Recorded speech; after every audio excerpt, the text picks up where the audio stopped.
Roll call in about 30 seconds.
Okay, good morning, everyone. Welcome to the Community and Public Services Committee meeting for Wednesday, October 14th, 2020.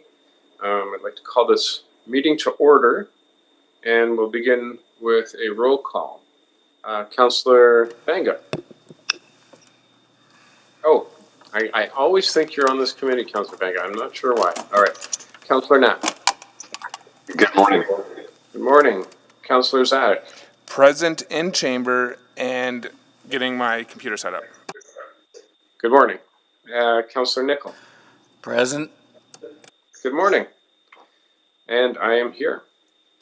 Okay, so I see that we are also joined by Councillor Banga, as previously noted, Councillor Cartmel, and I believe I saw Councillor Henderson as well. Yeah. As long as Councillor Esslinger and Councillor Walters. Good morning, all. Oh, and Councillor McKean. Good morning. Okay. Now, at this point, well, let's move on to the agenda. Can I get someone to move the adoption of the agenda with the summary of agenda changes? I will move the adoption of the agenda that the October 14th, 2020 Community and Public Services Meeting agenda be adopted with the following changes. Addition 1.4, adoption of the minutes, October 7th, 2020 Community and Public Services. Somebody should turn off their mic there. I don't know what it is. Replacement pages, 5, request to reschedule reports, 5.2, city-owned golf courses, 5.3, Alberta Avenue, Jasper Place Revitalization Resource Continuation Service Package. Request to delete item 6.3, Alberta Avenue and Jasper Place Revitalization Resource Continuation Service Package. 6.5, city-owned golf courses, and Madam Clerk, that's about it. Okay, got them.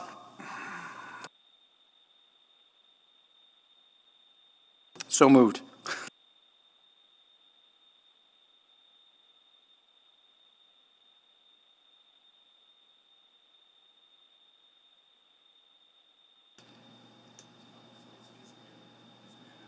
Aaron, your mic is off. Okay, thank you for that. All right, so as I was saying, anyone opposed to adopting the agenda? Seeing none? Okay, so let's move on to the adoption of the minutes. Someone move that? Sure, thank you. Yeah, thank you, Mr. Chair. I'll move the adoption of, I think it was the October 7th, 2020 Community and Public Services Committee meeting minutes. Yeah, that's correct. And there was no changes to that. Nope. Oh, and sorry, the September 30th, my apologies, I missed that. September 30th, 2020 Community and Public Services Committee meeting minutes as well, both of those. Perfect, thank you. Anyone opposed to adopting those minutes? All right, hearing none, we'll move on. Are there any protocol items today? I have none and was not aware of any. So let us move to selecting items for debate. And that is open. Whoever would like to jump in. Sure, I can't seem to get this on eScribe yet, so I'll do this verbally here. Okay. I believe, Councillor Henderson, you want 6.1?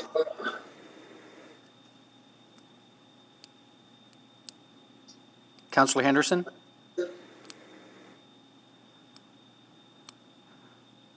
Yeah, no, I don't need it, it's fine. Okay, then item 6.2, item 6.4, item 6.6, as we have a speaker on that.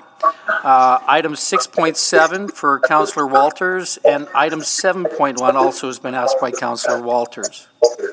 Is there any other items, councillors? Andrew, do you want 6.1? No, thank you, Councillor Nicol. Okay, that's all I have. Thank you, Councillor Paquette.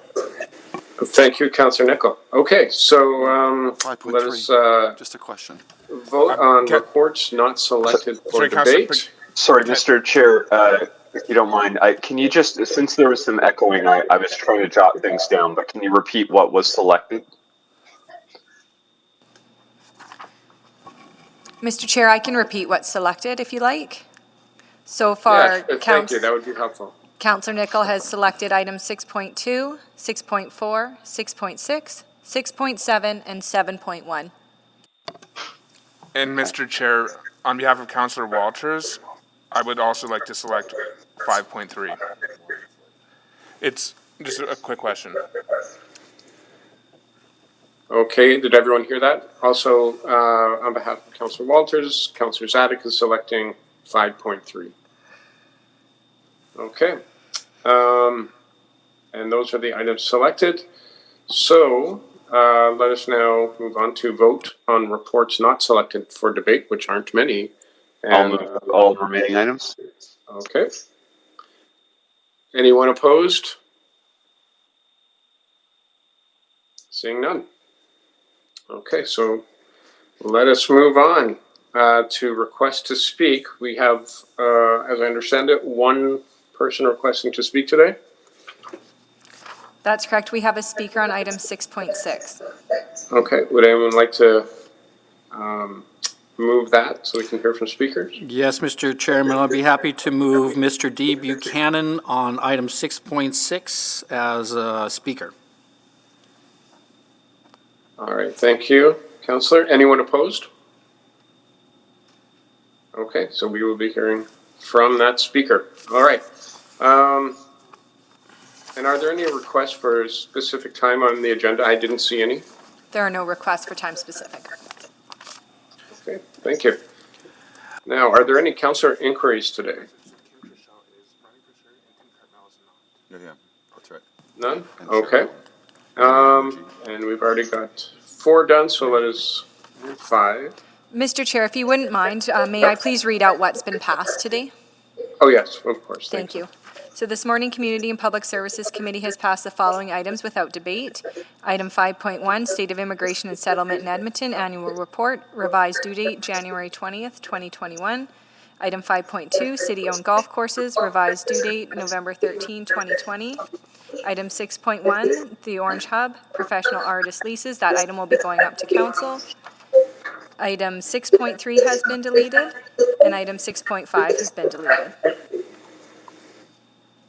Perfect. Thank you very much. Okay, so let us proceed then. So 6.2, do we have a presentation for that? Mr. Chair, I believe item 5.3 was selected for a quick question. 5.3. Oh, yeah. You know what? I missed it on my list because it's the addition. Okay. Yeah, perfect. Okay, let's move on to 5.3. Mr. Chair, just as a quick point of privilege, can I jump in here? Sorry, there's two points of privilege. One, and I know you're trying to be attend as best you can, but please. Your mic is the one that's causing the echoing. So that when anyone else is speaking, if you can pay to, I know it's, and so thank you for that. Just to make sure we try to stay on top of that, so there's minimal echoing. There's a second point of privilege.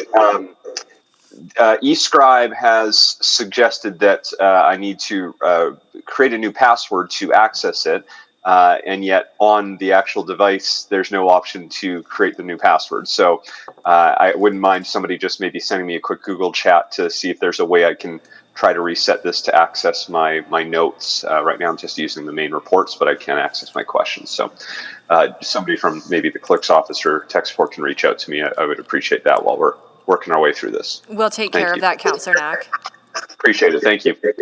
Okay, yeah, and you feel comfortable proceeding as you wait for that? Okay. Absolutely, And yeah. thank you for the mic suggestion. I try to give feedback only when necessary. All right, so thank you. Let us move on then to 5.3. And is there anything from administration on that before we proceed? Look, Councillor, or to the chair, we just wanted to have 2 more weeks to bring this report to committee, just to do a bit of making sure that we're on message on that report. But Councillor Zadek, you have questions on this item? Actually, I don't. Councillor Walters does, I believe. So thank you, Mr. Chair. So my question was just why because it's been delayed a couple times, and I wondered if part of the delay was because it was being shaped to, my interest is not in these particular 2 areas, but how those lessons from those 2 areas are informing potential future revitalizations in other areas of the city. So I just wondered if that was the reason for the delay. No, this has no broader impacts other than just on these two specific sites or areas of our city. Okay, So we just wanted to make sure that between my department and finance and a couple of departments that we're online. So we'll be here in 2 weeks. We're very, very close. I'll leave it for that. Thanks for the indulgence to the committee and the chair.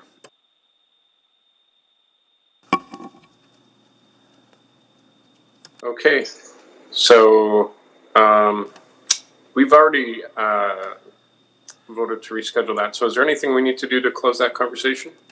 I do believe we need a motion, so I'll still move the revised due date selected. Yeah, okay, we do need a motion. Okay, thank you. And do we need a motion for 5.1 as well? 5.1 and 2 have passed, just 5.3, please. Oh, okay, it was just 5.3. Okay, great, perfect. That makes sense because that was the one selected. Okay, thank you. All in favor, or actually, I'll just ask if there's anyone opposed to doing that. Nope, thank you, Councillor Knack. And we can now move on. Now, just to check in with the clerks, moving on, as we vote on these reports, do you want us to vote through eScribe or just to continue with the verbal? eScribe, please, and Councillor Knack, if we don't have yours up and running, if you wouldn't mind giving us your verbal response. Okay, we'll proceed that way. Okay, so now, 6.2, snow and ice control. And I don't believe that there is a presentation, but please correct me if I'm wrong. Otherwise, we can move into questions. Just give our delegation a moment to set up here.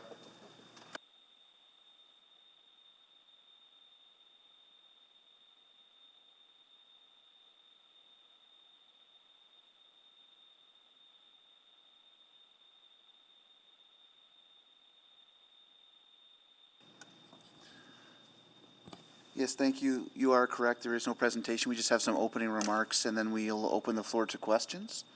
Eddie Rober, I'm filling in for Gord as the acting DCM today, so I'll just give the opening remarks. This report outlines the results of the 2019-2020 monitoring program for snow and ice control. With me today is Brian Simpson, Branch Manager of the Parks and Road Services, and Andrew Grant, General Supervisor of Infrastructure Field Operations, who will assist in answering questions that you may have regarding this report. So with that, I'll hand it over to Brian, just to make some opening remarks. Good morning, everybody.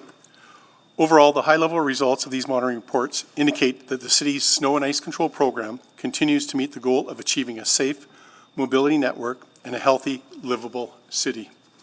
This program reflects our commitment to safety, continuous improvement, and transparency. The program is unique to Edmonton and is not being done to this extent in any other municipality in North America. Moving forward, we are committed to continuing the monitoring program in its current form and using data as a baseline to support data-driven decision-making. We will implement improvements and enhancements as required. As the monitoring program continues to mature, our knowledge about the impacts of the snow and ice control program will continue to grow. Learning from these studies are, and will continue to be, integrated into our operational activities. It's important to note that a variety of tools are necessary for the safe use of our mobility network and are used globally in areas that experience icy conditions.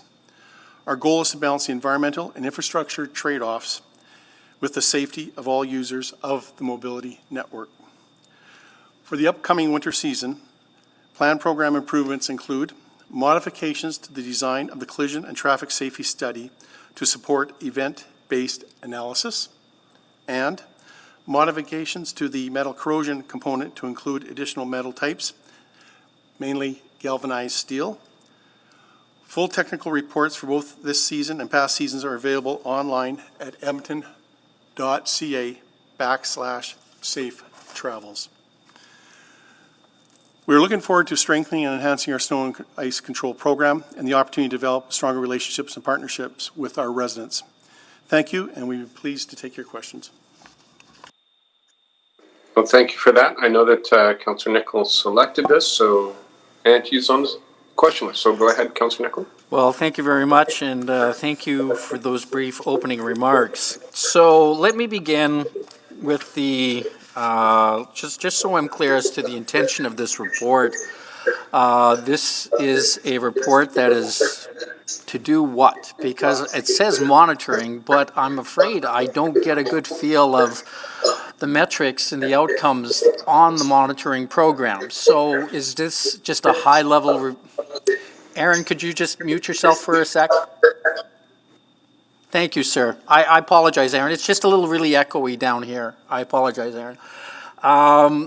So can you give me a sense of this? Because I'll give you an example. It says here, to understand impacts of operational decisions. Well, obviously, I go right away to a quick analysis of, what did I write down here? Unit costings, right? These questions between public versus private cost comparators, these sorts of things. So can you give me a sense of, am I digging into the weeds? Is this not the report to dig the weeds into, or is there something else coming? There will be more coming around the snow and ice program. This is relative to the monitoring of the impacts of the tools that we use in terms of what we see for infrastructure, and also traction testing relative to the safety on the roads. And also we're looking at soil sampling, metal, river water, salt and brine, and those pieces. Good. So it is the monitoring. So I will, I'll contain my questions then within regards to that. I'll have one or two rounds on this. So let's talk about traction testing and its use. I found that to be a very interesting, I think I've sent emails to all you folks about the usage of traction testing. And will it be a tool to be available to assess intersections, kind of as when we get a constituent call, for example, can I send an email to you folks and say we should do a traction test at this intersection for safety reasons? Would that be an applicable tool to address some constituent concerns? Anytime we get a concern relative to safety, we will look at what the issue is and the potential tools available. But as per traction testing, it is a scheduled process that is done on on a routine process relative to snowfalls. So we don't go specific to an intersection, but we potentially would have that ability. I'd have to check with the team on what that would look like in terms of timeliness. Okay, because I think it could be a useful tool, as we've done on other intersections when we do. I have Mr. Seabrick do safety analysis and so on, and it really does reduce, let's just say, the noise around is it safe, is it not safe kind of thing. We need a very clear metric with regards to what's in and what's out. And so when we talk about traction testing, can you just quickly describe, kind of in a minute or so, how does it work? I'm a mechanic in that sense. How does it work? And because as you apply different mediums to the intersection, it's going to have different results. Is the question that we're trying to get to bare pavement? Is the question, is it going to be sand? Do you follow what I'm saying? Can you describe that to me? I understand it. I'm a little old school in my practices around traction testing, using a rubber tire and an old pull thing, but now it's a lot more electronic and technical around computers. But it basically is testing the coefficients of friction on the surface against the tire relative to how quick that stopping distance may be, given the environment that you're testing at that particular time. So what, in the report, it says a 0 and 1. What does the 0 mean and what does the 1 mean? Just so I have a sense of the number. As I understand, is a resistance in terms of the traction, but I'd have to get one of the Oh, experts here. okay. I have another minute here. So I look at when one of the things you talk about here is monitoring our water systems, our tributaries and so on. So one of the questions that was raised before by others in, I guess, I won't name names, in terms of where does the measurement actually take place? For example, one of the debates we had around calcium chloride, if you recall, is that we were taking water samples in a diluted kind of larger body element like the river, as opposed to up the tributary, up the ravine systems where concentrations could be more toxic. Is this, so I'm a little concerned about where we're taking our measures with regards to the toxicity of our river flow or our water flows. The measuring process is done through EBCOR, through their monitoring program, relative to the main water body. As to tributaries and other stuff, I couldn't give you an answer with any accuracy. Who would be because you understand it, right? Because the smaller, the narrower the channel, the runoff comes into the tributaries or whatever. You understand what I'm getting at. Who's responsible for that? I guess that would be an EBCOR thing, or would that be a city thing? Well, I think we all bear responsibility for it, but the city is responsible for the waterways in terms of looking after it. To a certain degree, EBCOR has responsibility for drainage and managing of that process too. So it is a shared responsibility. I'll need a second round, Mr. Chairman. Okay, noted. So at this point, we're going to go with committee members first, and then councillors who are also participating, just as the order of things. So, Councillor Sadek, please go ahead. Thank you, Mr. Chair. Thank you for this report. So I was glad to see a lot of laboratory tests done. I think that the more information, the better. Just noting that you used what's described as Class C concrete, which is a municipal standard for some of the corrosion tests. And a lot of the complaints that I've heard from people in Ward 3 is that it's their garage pads that are corroding with calcium chloride. And I know this is not all about calcium chloride, but with the different salts, even the sodium chloride. Is the Class C concrete typical in residential construction? And did the test factor in sort of the typical melting that would occur from a vehicle daily, so the daily exposure of these different products? I'd have to get clarity on that because I know we are measuring against Class C, but in terms of the specifics that you're asking, I'd have to get more information because I don't believe the measuring is happening to that degree. It is relative to the concrete and the type, and that's it. So I think that's a bit of a problem because we could see with our own eyes that the municipal infrastructure isn't crumbling as a product of snow and ice control materials, other than some thoughts around bridges. But it was sort of the municipal, so it was the residential private property that was experiencing some deterioration that I think we wanted to get into a little bit. So if you say that you haven't done that level of testing, would that be something that you would do in the future? I think first and foremost, have to recognize the city of Edmonton is one of the only cities in North America doing this level of monitoring to begin with. So as we mature the program and get a better understanding of the data that we get back, we look at different avenues in terms of what we measure. I just don't want to sit here and commit to something without having full information and having a mature program to do that evaluation. That's fair, but if we're getting to the issue of private property being damaged, I think that level of testing would provide the type of information that we require versus what's happening on the roadways that we can observe with the Class C concrete, which is more or less hanging in there. But I get that I understand your response to that, so I would just encourage that if we were doing it again, that we would look into the typical grade for residential garage pads, as an example. My next question is, with calcium chloride and sodium chloride, we had some of these independent tests, but in reality we use them together, and I noted that, and I'm not a chemist of course, none of these tests use both of those types of salt products, and I was just wondering if the results might be different if both types were used in these controlled experiments at the same time. Based on the application and the readings we got, that would be a possibility, but it would have to be through a measuring process and a monitoring process to make that determination. So, okay, so in practice, we use both on our roads, and they track on our cars, and then they melt in our garages and underground parkades. But we did controlled tests with just them separated from each other, not together. Sorry. That's correct. Oh, okay. Given that there's a lot of chemical compounds and interactions between the different products, if you're doing this again, would you look into combining the two for testing? I think, as I stated earlier, we're in the infancy of this program. We need to mature it and look what the data tells us and what is the best return on our value for information and investment of time and money.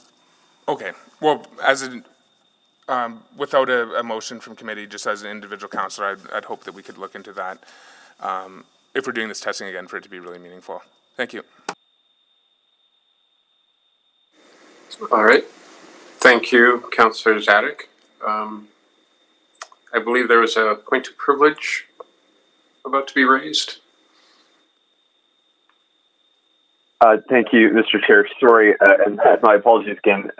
I've been kicked out of everything Google related except for the calendar on my phone, so I don't want to touch anything or else I get kicked out of the meeting. But somebody has reset my password, but I can't access any of the sources to find out what it's been changed to. So I think Denise has been helping me from the clerk's office, so the only communication I can access right now would be my text message. So if Denis has access to my cell phone number, he can text me my password so I can get everything. And I worry if I breathe incorrectly, I'm going to be kicked off the phone at this moment. So I'll try not to touch anything and await that password via text.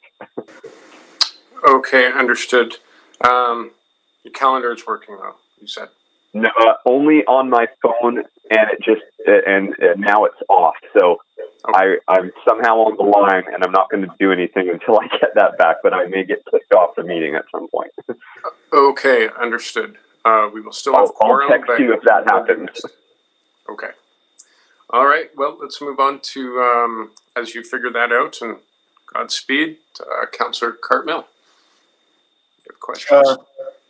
Thank you, Councillor Burkett. Did Councillor Knack have questions? Did he wanted to ask? I believe it was just a point of privilege, so let us know his circumstances. Okay. Well, several questions then. Thank you for the opportunity. Thank you for the report. First of all, with respect to collision data and the conclusions reached around the collision analysis, I just want to confirm that we do not actually have collected data that speaks to numbers of collisions with respect to immediately after snow events, immediately after road treatments, be they salt or sand or plowing.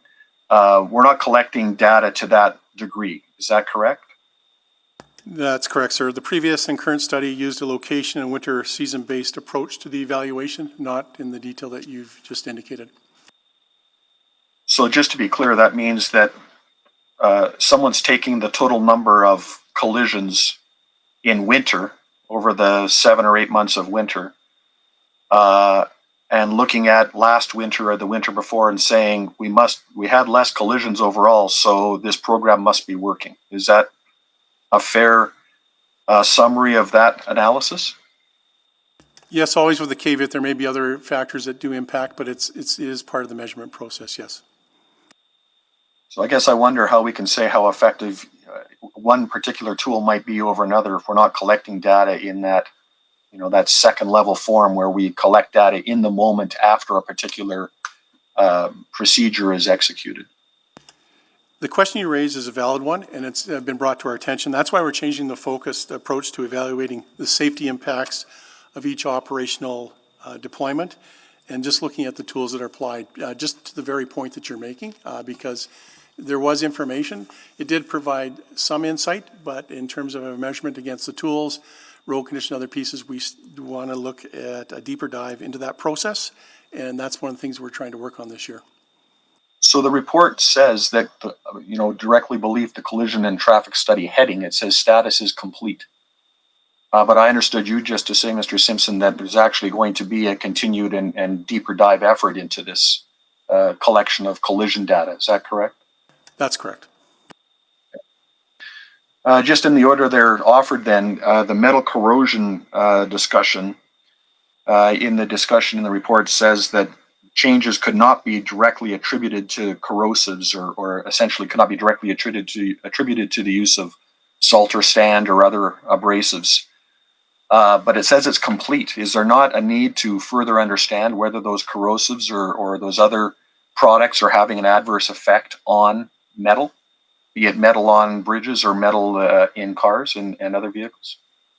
Complete for the time frame that it was offered. We've been doing this program for 3 years. We've just now looking to mature, and we will be continuing these evaluations. And as I mentioned earlier, we're looking at adding the galvanized steel as part of the metals that we measure against too. So it is an ongoing process, and to your point, a valid one. Great, thank you. Moving then to river water monitoring. I asked this question, I think, at the previous conversation we had, and I'm wondering if we're doing any testing at stormwater retention ponds. Similar but different than Councillor Nichols' question. Those stormwater retention ponds are where water collects. I'm wondering if we're looking at any analysis of BOD, COD, phosphorus, algae, etc., that might be collecting in those ponds as a result of our snow and ice strategy and the products we use. There's not testing being done at those particular locations. We do around our snow dumps and other areas, through Enviso, do regular testing of any impacts to groundwaters and soils in the area, but not to the site you're referencing.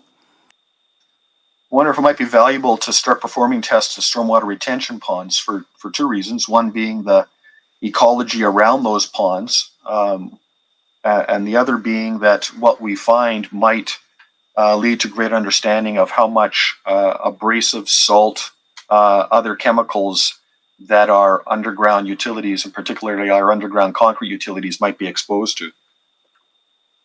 No, I appreciate the question, and that's part of this program. As we mature to get a better understanding, we will be evolving how we approach this, and we're in a steep learning curve around this, but as I said, this is one of the only programs in North America for a city of our size, so I think there is a lot to learn, and once again, valid points that are worthy of consideration.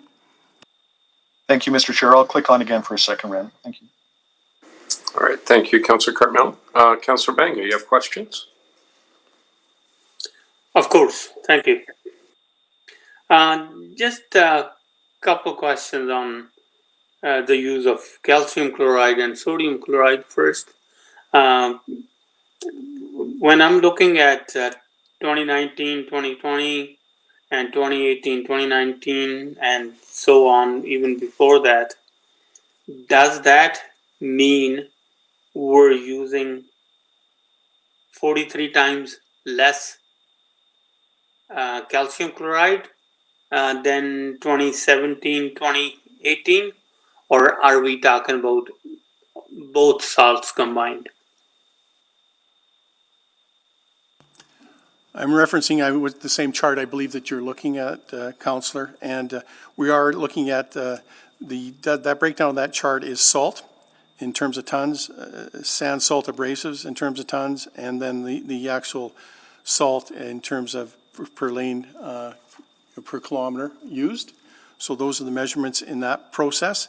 It is a breakdown. It's just referring to the actual salt. We do have a chart above that does abrasive totals. It also references calcium chloride in liters and then salt in terms of tonnage. And that chart above breaks down between the calcium chloride and the salt piece. Okay. And I am still having a little bit difficulty understanding that. So for a simple person when I'm going to explain, we're using less calcium chloride. But are we using increased sodium chloride or we're not? We are increasing the use of sodium chloride, the salt, and then the calcium chloride, it shows in the chart, is 101,000 liters, which is considerably less than what we've used in the last 5 years. Also, the amount of salt we used was 34,000 tonnage, 35,000 tons, and That is less than what the previous years were, but more than what was used about 4 or 5 years ago. So we have increased the usage of salt, definitely decreased the use of calcium chloride, which is mainly used on our bike lanes, trails, and for premixing of sand.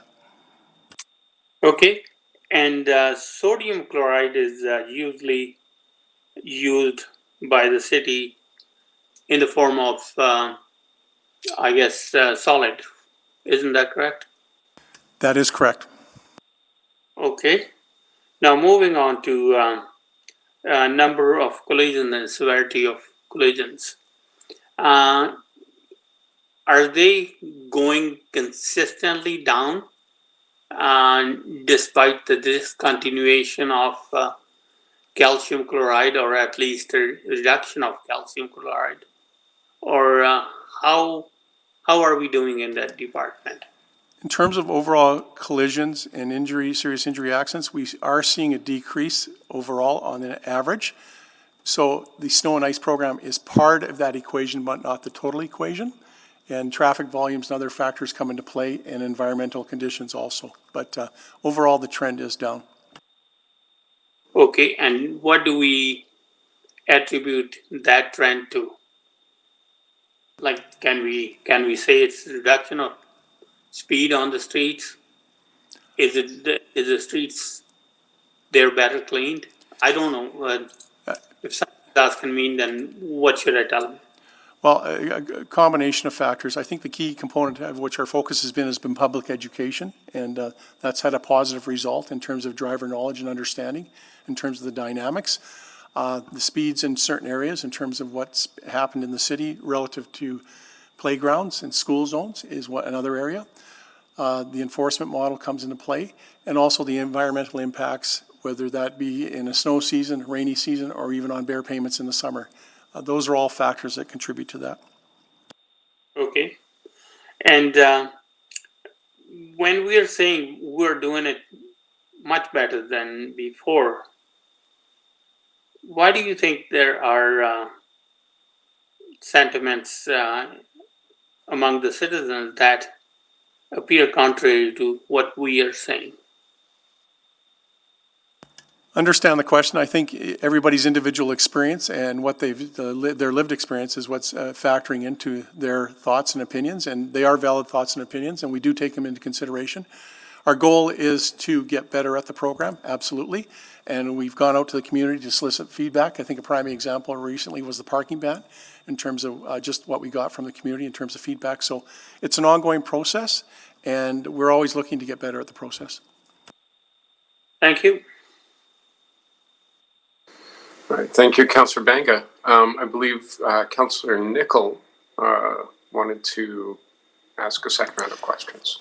Yes, thank you, Mr. Chairman. So, a couple of things. I'm not sure, I'll give it to you later, Brian. It's the snow removal performance metrics. They're out of Washington State University. Really good report, really good in terms of its metrics and standards. I'll give it to you. Don't worry about it. And it asks, you're hearing the questions, and it says right in the report here, how is the data turned into useful information to be used and by whom? What value is it? Is it still relevant? Is other data needed? So here's the questions everyone's asking today, right? So to be fair to you. And so on collision data, for example, I'll give you the same sort of advice I gave the drainage people. Talk to the Canadian Insurance Bureau of Canada. If you talk to them, they'll probably have those stats for you on collisions, a little more faster and handier than, and they're very helpful people. They, as you tie in more into that agency, they've helped us on the flood maps, they've helped us on flood mitigation, they've helped us reduce insurance rates on some of that matter. So I would encourage you to give them a telephone call, as they will have the data sets. And as for the corrosion data question on vehicles, I would also turn around and maybe talk to the Auto Dealers Association and maybe talk about some of what they're seeing materially on the ground there. That they could be helpful as input drivers, that sort of thing, or shops, repair shops. So those are two things. I'm curious, as I think Councillor Cartmell has a very good point with regards to storm retention ponds. But I'm not sure, some of those are EPCORs, some of those are the city. I don't know who does what on that one. So that one is a very good question, because I know I'm in a bit of a fight with EPCOR on one drainage pond, but that's another story. I do have a question, though, back onto vegetation. And there was a difference between City of Edmonton selected 12 sites and the UDI sites. Can you explain to me why they're treated differently, or what's the nature of these two? Because UDI did come forward and express a concern over vegetation damage from snow and its contents as it off-runs.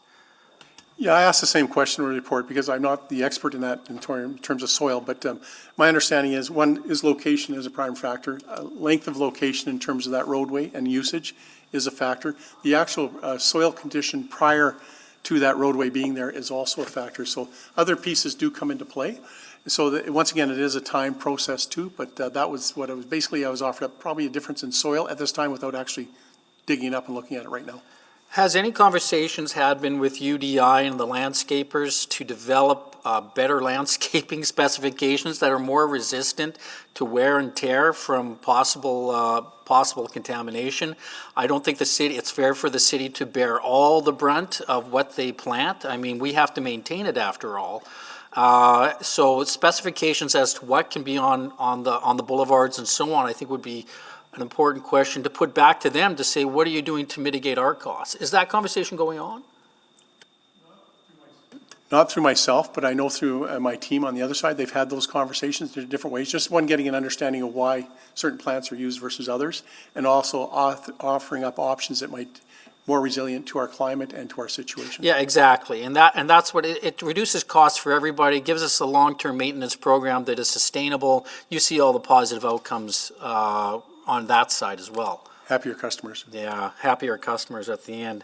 And so I just, with my last minute, Mr. Chairman, I'll be happy to put the recommendation on the table. But if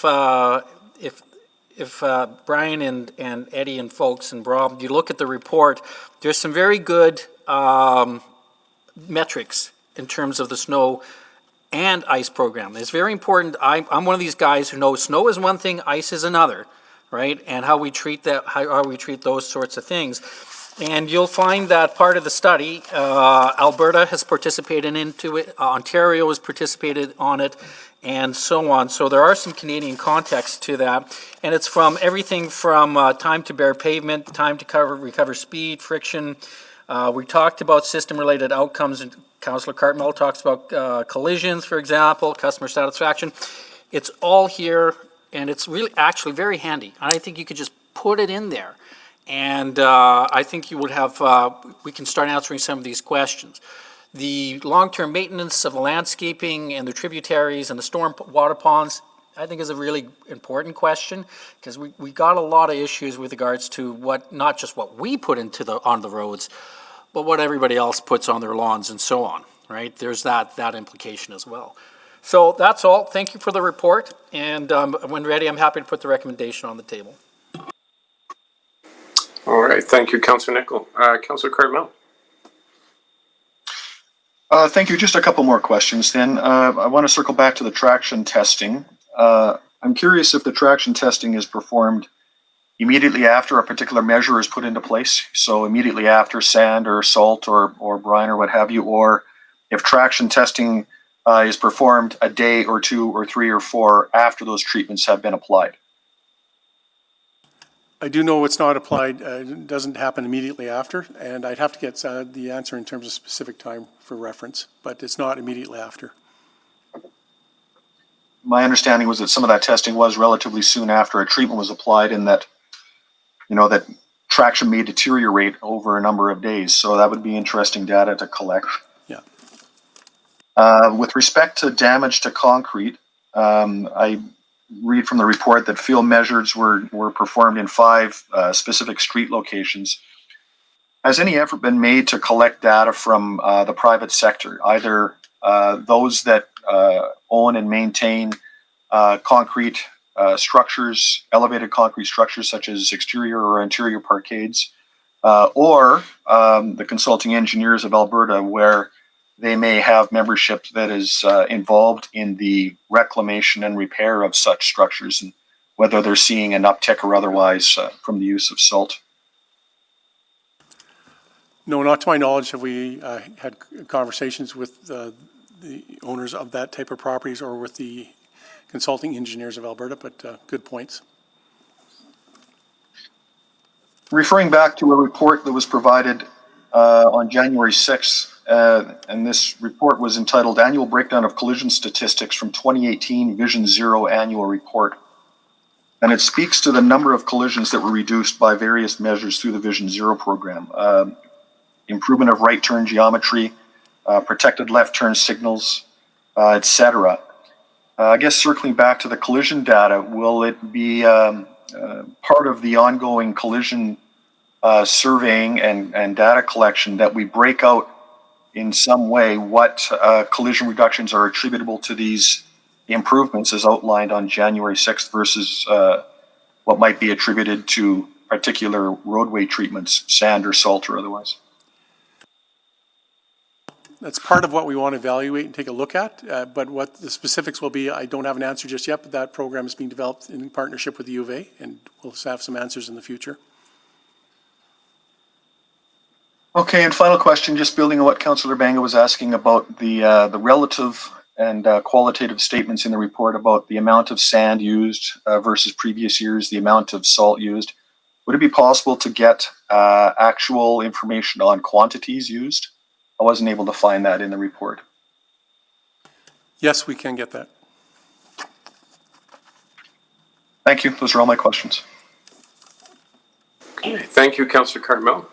Councillor Banga, you have a second round of questions. Yes, I do, Mr. Chair. Just a couple more questions.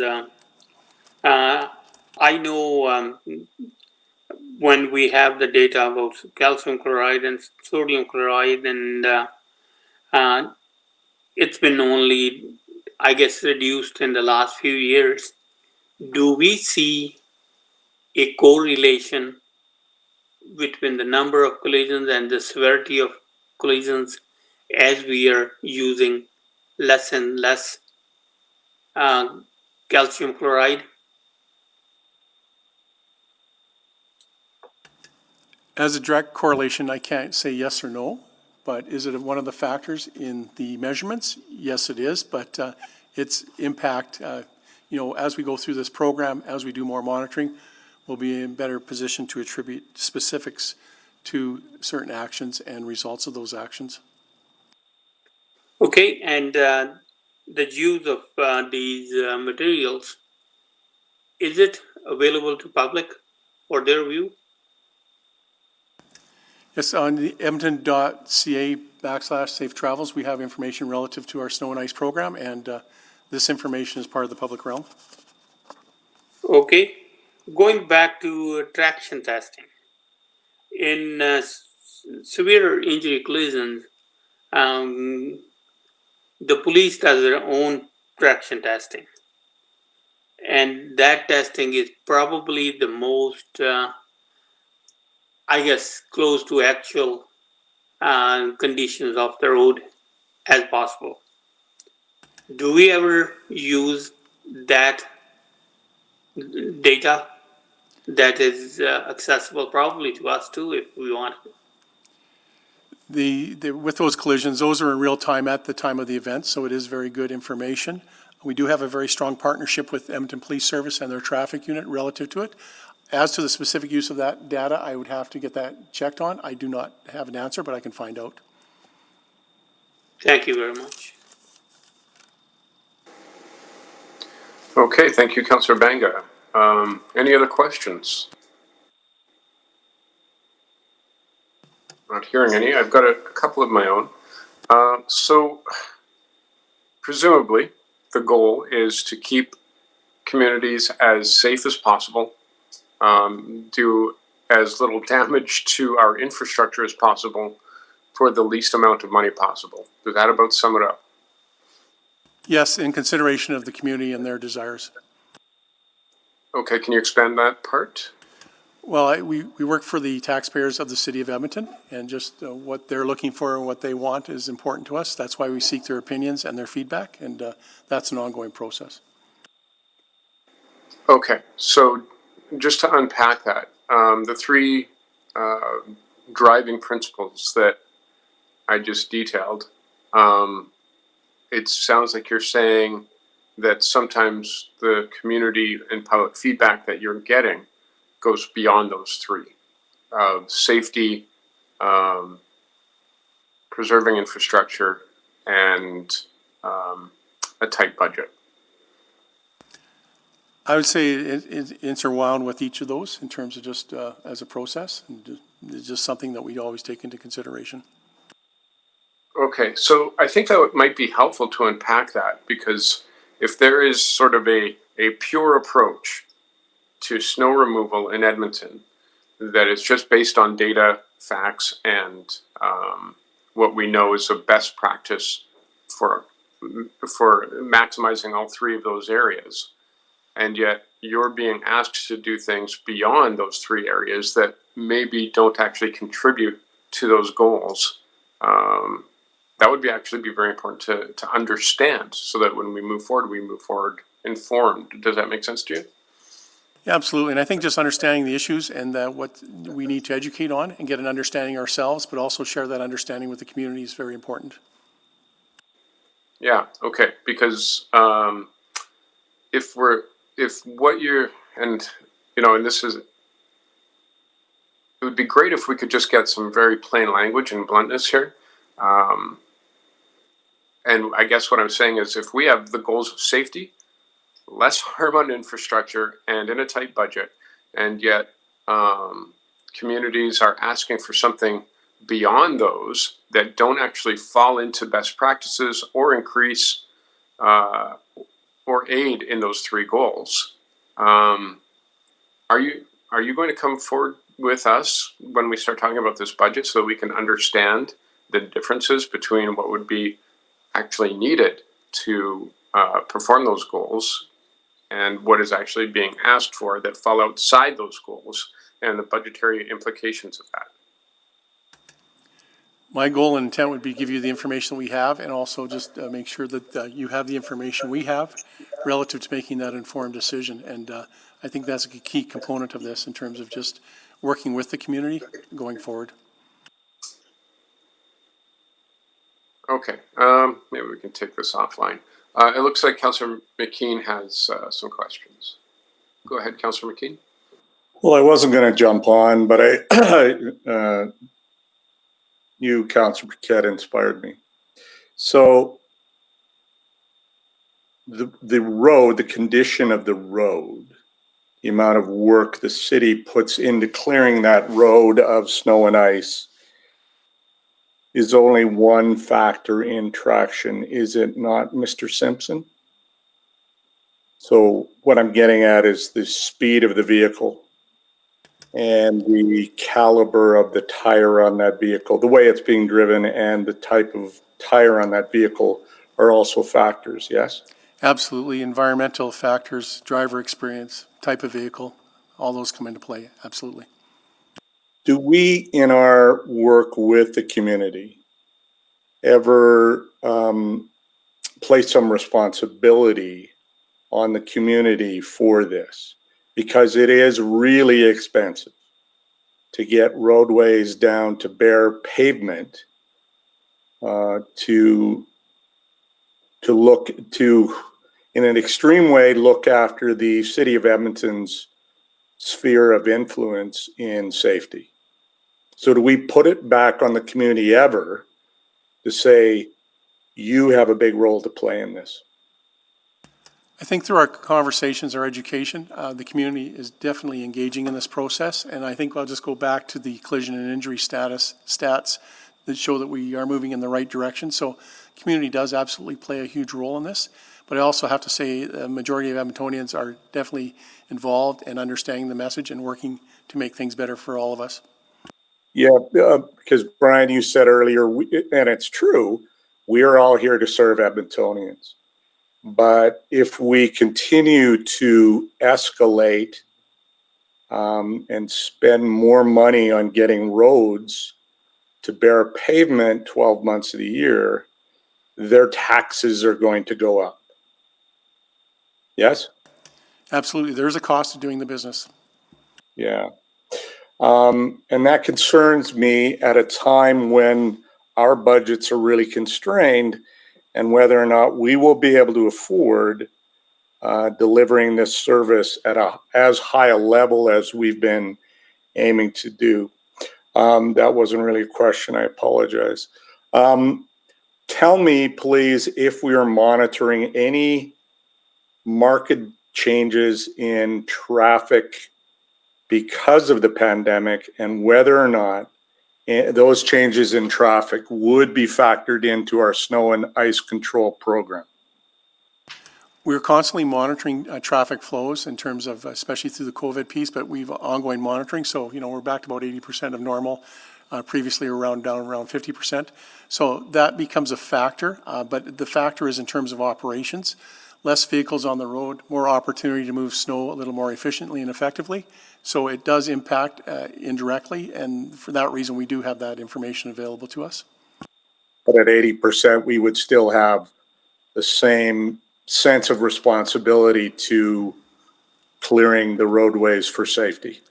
Absolutely, and just for emergency equipment, just to access, especially EMS and fire and police in terms of needs in the community. Right. Okay, well, thank you. I appreciate your answers. Okay, thank you, Councillor McKean. Councillor Knack. Thank you, Mr. Chair, and my apologies for all of that technical all the technical challenges. We're all up and running now, so I heard most questions, I think. So, excuse me. So I think the only area of questions I have left relates to safety related to those who cannot drive in the city, and what we're doing in terms of monitoring and testing for traction, for example, on our sidewalks beside seniors' residences and senior centers, how we're staying on top of the impact. So we're using, as an example, calcium chloride on many sidewalks and trails, which allow us to keep things down to pavement quite well. There's a big safety benefit. Can you talk about what we're measuring and or if we're going to start measuring a lot around that? Because those that can't drive have some particular safety concerns, particularly seniors. Yeah, that is an area that we do place priority on in terms of getting cleaned, but it's also as part of our new strategy coming forward around the Safe Mobility Network, looking at the totality of movement across the city for everybody. And I think that's an important approach, and I think it'll drive benefit for everybody in terms of an overall program. In terms of direct monitoring, not specific to those particular areas, but the overall program in terms of what we see for injuries or other issues relative to the use of that particular infrastructure is available to us, and we monitor. So I appreciate we haven't necessarily been doing any studies yet. Now you're saying we do, so we monitor things like slip and falls on sidewalks, on multi-use trails, and the injuries that they cause? If they're reported to us, yes. Okay.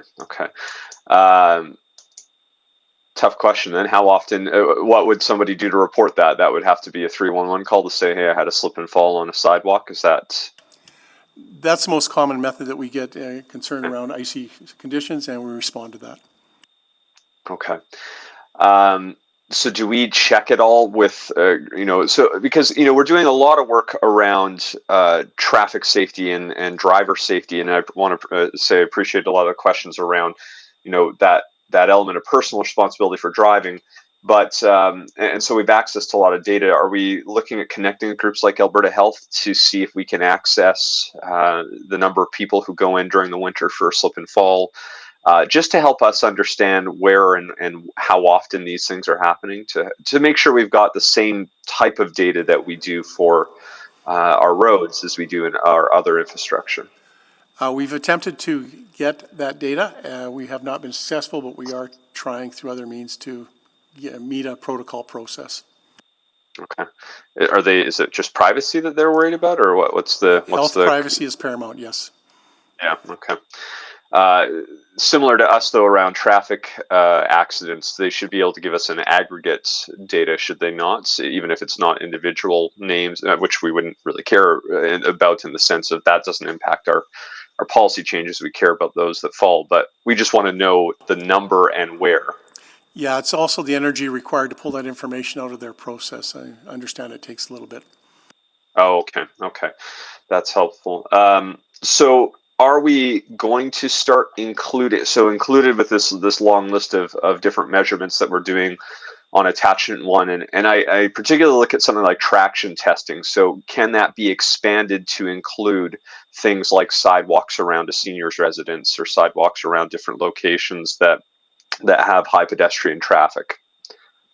At this point in time, it's strictly focusing on the roadways for motor vehicle transport, and I don't have an answer in terms of what it would take for utilize the technology and those other pieces of mobility network.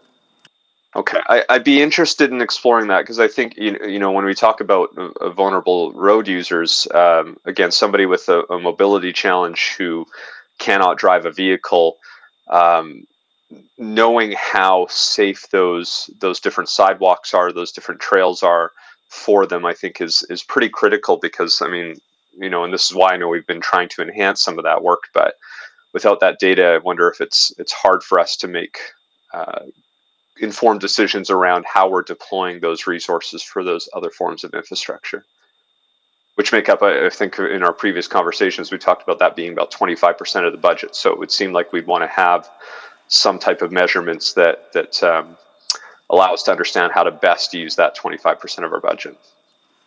Yes, totally appreciate it. And we do prioritize the cleaning of those areas, but I do understand the question. Okay, I'm out of time. Thank you. All right, thank you, Councillor Knack. And Councillor Esslinger, and before you begin, Councillor, I have to make a confession that it never occurred to me that your name is pronounced in multiple ways, and I've never gotten the definitive pronunciation, and I'm wondering if you could give that to me. Esslinger is correct. Esslinger, okay, perfect. Thank you, Councillor. Thank you. I'd like to follow up on the same questioning as Councillor Knack, because when I was thinking about using a GBA plus lens, I recently had a meeting with a group of women who were very worried about the winter coming and using sidewalks. So today was the first time I heard that 311 collected data on pedestrian accidents, falls, etc., slips on the snow. So I'd like to know how we're communicating that out to encourage people so we can have that data. From 311, we use that information just to identify for ourselves. They're not collecting data, but we have the information. I just want to be careful about that in terms of an expectation for 311. But we use that information to identify where we have issues or areas of concern. Because I don't know if people are calling, and I don't know if we've encouraged that, because if we're only using that as the only data source, I don't know if it would be accurate. No, I'm sure there are other sources, and as we mentioned earlier, through AHS, there's in terms of individuals that have serious injury and go to hospital, we're not accessing that data, but I'm sure it is out there, and it forms another part of the equation in this story. Yeah, because I think particularly during the pandemic, people want to be out more, but they're afraid to be out on walks. So it'd be great to know that we're collecting accurate data, and people know they could call 311 to report it just for our information. And maybe we have to up our game in that area. Are we able to tell people to call us for that information? Well, I want to be careful in terms of committing 311 to something more than they're already handling. This is information that we've used once it's come to us just to evaluate what we're seeing as a practice and an impact in terms of what we're responsible for.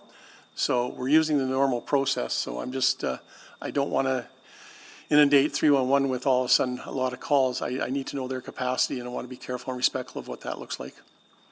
I appreciate that. I was just thinking if we're monitoring what's happening, it'd be good to give us a good picture. Thank you. Thank you. All right, thank you, Councillor. Are there any other questions? I'll be happy to put the recommendation on the floor, and I just have a few quick comments. Okay. Does anyone else have anything to say regarding this item? No? Okay, so I will, I'll make my comments quickly so that Councillor Nichol can close. This is good work and I'm glad that we're doing it. Obviously, this is something, when it comes to snow and ice and monitoring and having as much information as possible, it's obviously something that's evolving and improving over time. A lot of people probably get a little bit frustrated thinking, you know, we are Winter City. We've been dealing with this since inception. And, you know, they do get frustrated that we may not have a perfect handle on this. Is there a perfect handle? That is the other question within a reasonable budget. But one of the things that I think concerns me around this entire conversation, and I know that Edmonton is a corporation. However, I do think that we should be taking lessons from business, but maybe we're not a business because that impacts how we provide services. When we call our residents customers, we're talking about a business relationship where they pay their money and then they expect a service in return. And that is the entirety of the relationship in a business relationship. But we are trying to build community and we're trying to build citizen engagement and participation, not customer engagement and participation. We don't have customer leagues, we've got community leagues. And so this matters when we're having this conversation, because if we say we are now the providers of this service where you will have absolutely no worries and it will be done perfect because every business strives to be perfect, that comes at a cost. And it's not like our residents can shop around. Their only option is to move out of our city if they want a different customer business relationship. And so while we are striving towards, mitigating corrosion, better snow and ice removal, all of those things, if we are taking on the role of a monopoly, one business monopoly, it's going to be very hard to fulfill all those obligations without the community buy-in, which is much different than a customer buy-in. And I just want to offer that warning because it's something that has been sort of rolling around in the back of my mind for years now.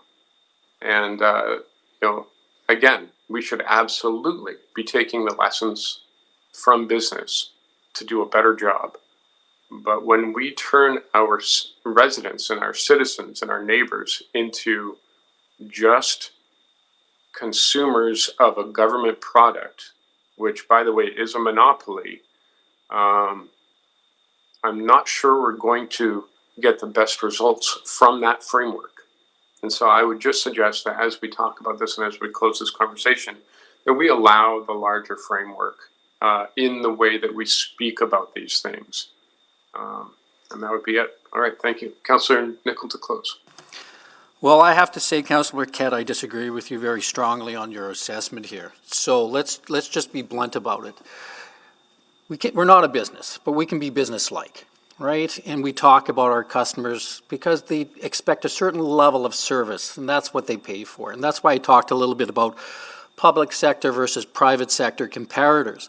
And what I struggle with, and I'm trying to get you folks to the point that we got to move from heuristics to statistics, which is more saying that less feelings, more facts is what we need to do, because that's not just fair to the customers and their expectations, but it's also fair to you folks, because you get hammered every time, and without an understood or a clear framework, it's not fair to you to say because your service level is going to get jerked around by probably customers and or a council that doesn't understand what the clear outcomes are going to be.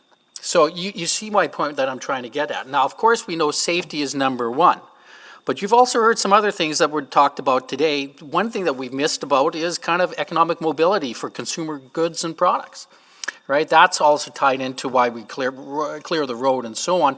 And then there's also the question of environmental stewardship. That also, because we're putting chemicals on the roads of one kind or another. So that's also functioned into some of those things. The report I provided you, folks, will give you some of that framework. And hopefully we can contain some of those questions, because it is managing customer expectations and client expectations that's really paramount here. And I think the customer framework, and I disagree with Councilor Paquette very strongly here, thinking through the customer lens puts you in an appreciation of the value proposition that we're trying to put forward for everybody. And you noticed here when I separated right up the front, there's a difference between snow and ice. You heard Councillor Knack talk about icy sidewalks, not snowy sidewalks, icy sidewalks. So that is something also to put, we need to stream out, because there's two different things. But you notice we're spending time talking about snow, confusing it with ice. And then we also talk about, I hear Councillor Cartmell talk about, how much are we putting on the road and these sorts of things. If we can get to some sort of just basic outcomes that you could put at the back end of these reports, we can continuously improve them better and better for you, and we will get a better answer. And then we can answer the value question. Are we putting enough money in? Are we not putting enough money in? Because I don't want to get back into the grass cutting debate when it comes to snow clearing. That is one thing I want to avoid for this budget cycle coming up. That one did not go so well for us, I think. Anyways, so I'm happy to move the recommendation, and please take a look at it. I think you will find some of those things pretty handy, because it does have some Canadian context to it as well. Okay, thank you for that. I think that if you listen back to what I said, we have more in common than you might think, Councillor Nicol. However, let us move to a vote if there's no other words to be spoken. No? Okay, so here comes the vote.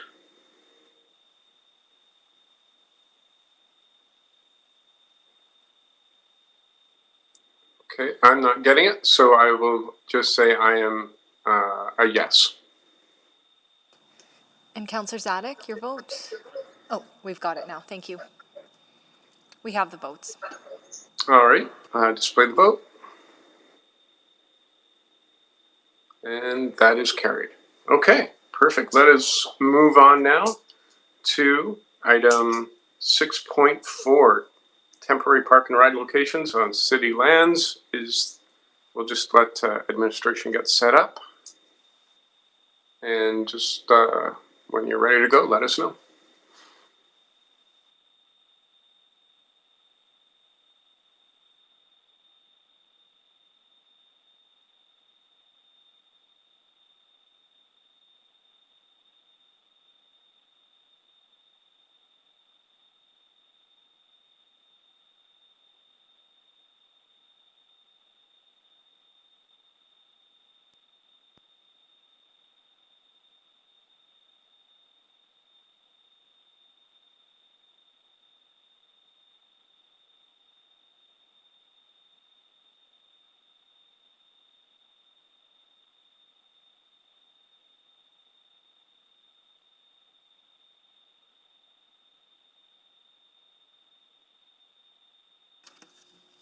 Okay, we have a presentation. So good morning, chairperson, committee members, and councillors.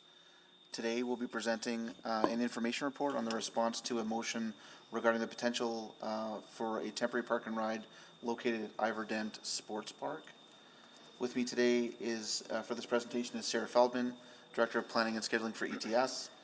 This report outlines the various factors we considered in response to the motion, and it also includes the role of this location in the mass transit network, the potential location of park and ride and design of a transit shuttle route, the associated capital and operating costs, and a discussion on how this relates to the current users of the sports park itself. And with that, I'll hand it over to Sarah to present the rest of the presentation. Good morning. The City of Edmonton's Park and Ride Guidelines define the role of Park and Ride in Edmonton as an important component of the multimodal transportation system, providing greater access to the primary transit network and supporting increased ridership. Park and Ride is most effective as a tool to extend the reach of the transit network. It can help establish higher transit ridership in more suburban areas where there is limited conventional service. For this reason, the Park and Ride guidelines discuss city-owned Park and Ride being located at the end of mass transit routes, such as the end of the line of the long-term mass transit network. Objective 1.1 of the Park and Ride guidelines state that the City of Edmonton will provide a system of permanent, high-quality city-owned municipal Park and Ride facilities to achieve city-building objectives, mainly in outer areas of the city. These permanent facilities should be located at the end of the LRT stations close to the transportation utility corridor, and bus transit centers in outer areas of the city. The guidelines also indicate that more transitory Park and Ride would be provided through agreements with non-municipal third parties. These transitory facilities would generally be located at interim end-of-line in the mass transit network. These locations are considered transitory because, in the longer term, they would transform into transit-oriented development. So as shown on this map, the 50th Street and Ellerslie Road location is identified as a long-term permanent end-of-line for the Valley Line LRT. In the current state, the only Park and Ride facility on the Southeast Valley Line is located at Davies Station, and this location is not a very convenient location for residents who live south of Anthony Henday Drive. So in response to this motion, we looked at the potential to create a Park and Ride, a transitory municipally owned Park and Ride at Iverdent Sports Park. This would involve utilizing some portion of the 4 parking lots at the park through a shared use agreement with the sports park users. This temporary Park and Ride could provide a short-term solution to address Park and Ride demand. However, there are seasonal competing uses of the park that will limit access when other events are being held. The site is primarily dedicated for sports and recreational use. The Park and Ride would also require implementing a shuttle service from Iverdent to the Millwoods Transit Center and LRT station, as shown here. So the report outlines several factors regarding the feasibility of this approach. Implementing a Park and Ride at this location demonstrates some alignment with the Park and Ride guidelines, as it is located at the future end-of-line of the Southeast Valley Line. However, the transitory nature of this location does not align with the intent of the guidelines that all city-operated Park and Ride facilities are to be permanent in nature. While the parking lot is currently already constructed, there would be some capital budget requirements to purchase the shuttle buses and to upgrade the internal roads to support a bus. There would also be ongoing operational costs to run the shuttle service. As you may be aware, ETS will be implementing a similar shuttle model this December at Heritage Valley, and that will provide us an opportunity to learn from the successes, challenges, and the costs and benefits of this type of shuttle operation. So should Council wish to pursue this option at Iverdent, we will also need to conduct some further engagement with sports park users and analyze the impacts of them of a shared parking arrangement. So in conclusion, the city plan identifies Ellerslie Road and 50th Street as a district node and mobility hub. The intention would be to build a permanent Park and Ride at this that is co-located with the transit center and future station in the southeast corner of this intersection. Should Council wish to further explore a temporary shared use Park and Ride at the Iverdent Sports Park, administration will conduct further engagement and analysis to inform a business case and associated budget requirements. Thank you for the opportunity to share this information with you today, and we're happy to answer questions. All right, thank you very much. For that, I'm not actually seeing my speakers list, but Councillor Nicol did select it. So if you have questions, Councillor Nicol, you would be first. Since it's in Councillor Banga's ward, I'd be happy to defer the first round of questions to him if he's on the line, if he's willing. That is definitely in order. Councillor Banga. Thank you, Councillor Nicol.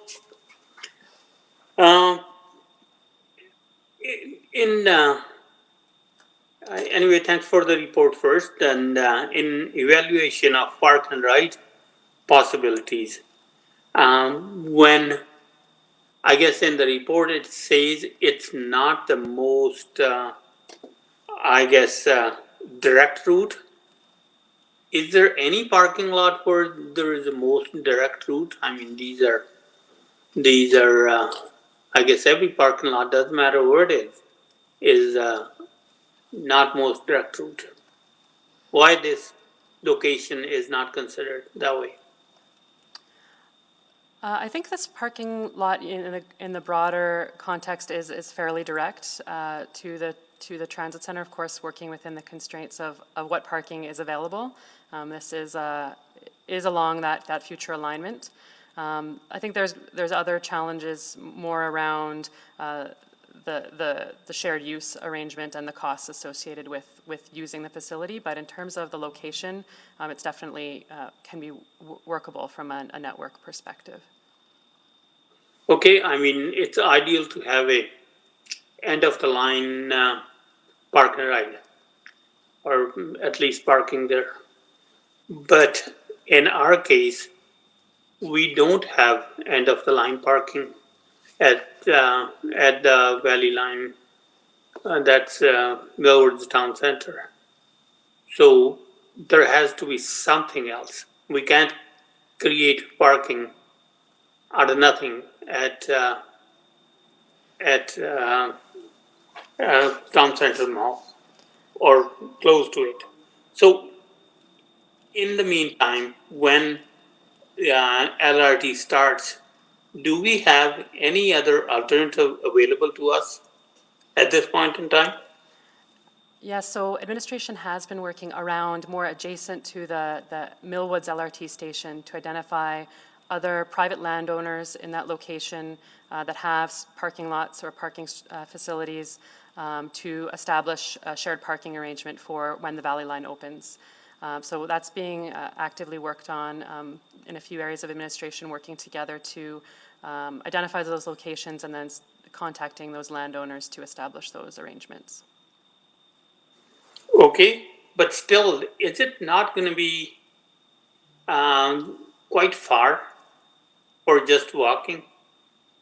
If you park in the Millward Town Center parking lot, then you move on to, I guess, the platform or wherever it is, and I see it getting built. That's not a distance, especially in winter, somebody would want to walk.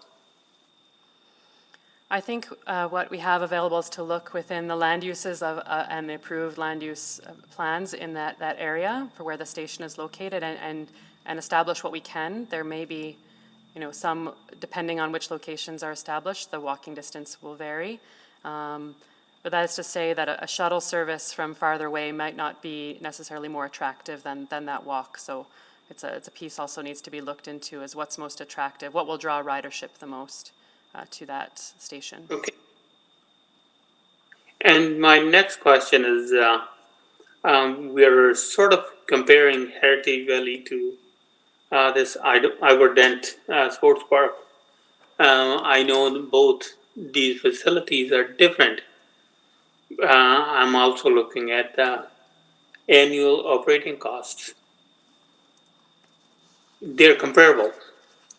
Are the number of parking spots they would be able to provide that's comparable to? As the report discusses, I think we've estimated initially around 1,000 parking stalls at Iverdent. We have around 1,200 at Heritage Valley. Of course, the exact number at Iverdent will be subject to that shared parking discussion with the sports park users. So we're not, in a place today to confirm exactly how many of those stalls could be shared, but they're close in number between the two facilities. Okay, and my last question in this round would be, when you say that road improvements are required, are you saying that, that little circle thing has got to be, I guess, addressed, or is it the road surface you're talking about?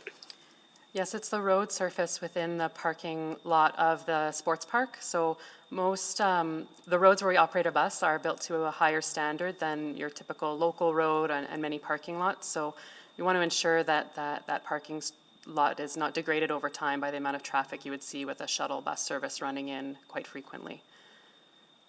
Okay, thank you. My time's up, but I do have one more question for second round. Okay, thank you. Councillor Nicol. Thank you very much. Just to start off with, I think Councillor Banga asks a very good question that we should put to our park and ride users. How far are they prepared to walk to a transit node? In terms of, I'm not sure what the Century Park metric is, but for example, I'm going to ask the question today. We talked a little bit about private sector inventory. And given that the budget's tight, I say we have no money, but the budget is tight. So I have a hard time articulating for this, but I'd like to use existing inventory. We have a church on 50th Street and 66. We have another church and so on. We have the mall. And so the first question goes to, have you measured the willingness of people to walk a block or two if they have a park and ride? That's an important question.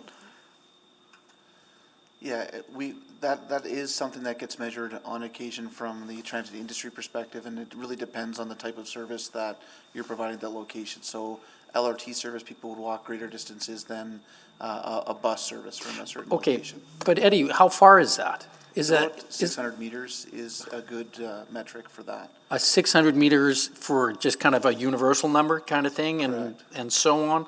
Okay, that's an important one. I did not know that. So the reason I talk about the use of private sector inventory is because there's lessons learned around Century Park. And it's about a congestion reduction for the usage of the actual park and ride. If there is an ability to spread out various inventory across a wider network of roads, let's just say, you'll have less congestion around Ivor Dent or the Heritage Valley site. Do you follow what I'm saying here? And is that, and I'll just kind of in a roundabout question, is that part of your analysis in terms of throwing in some, because we've learned congestion around these parks and park and ride situations can be quite harried.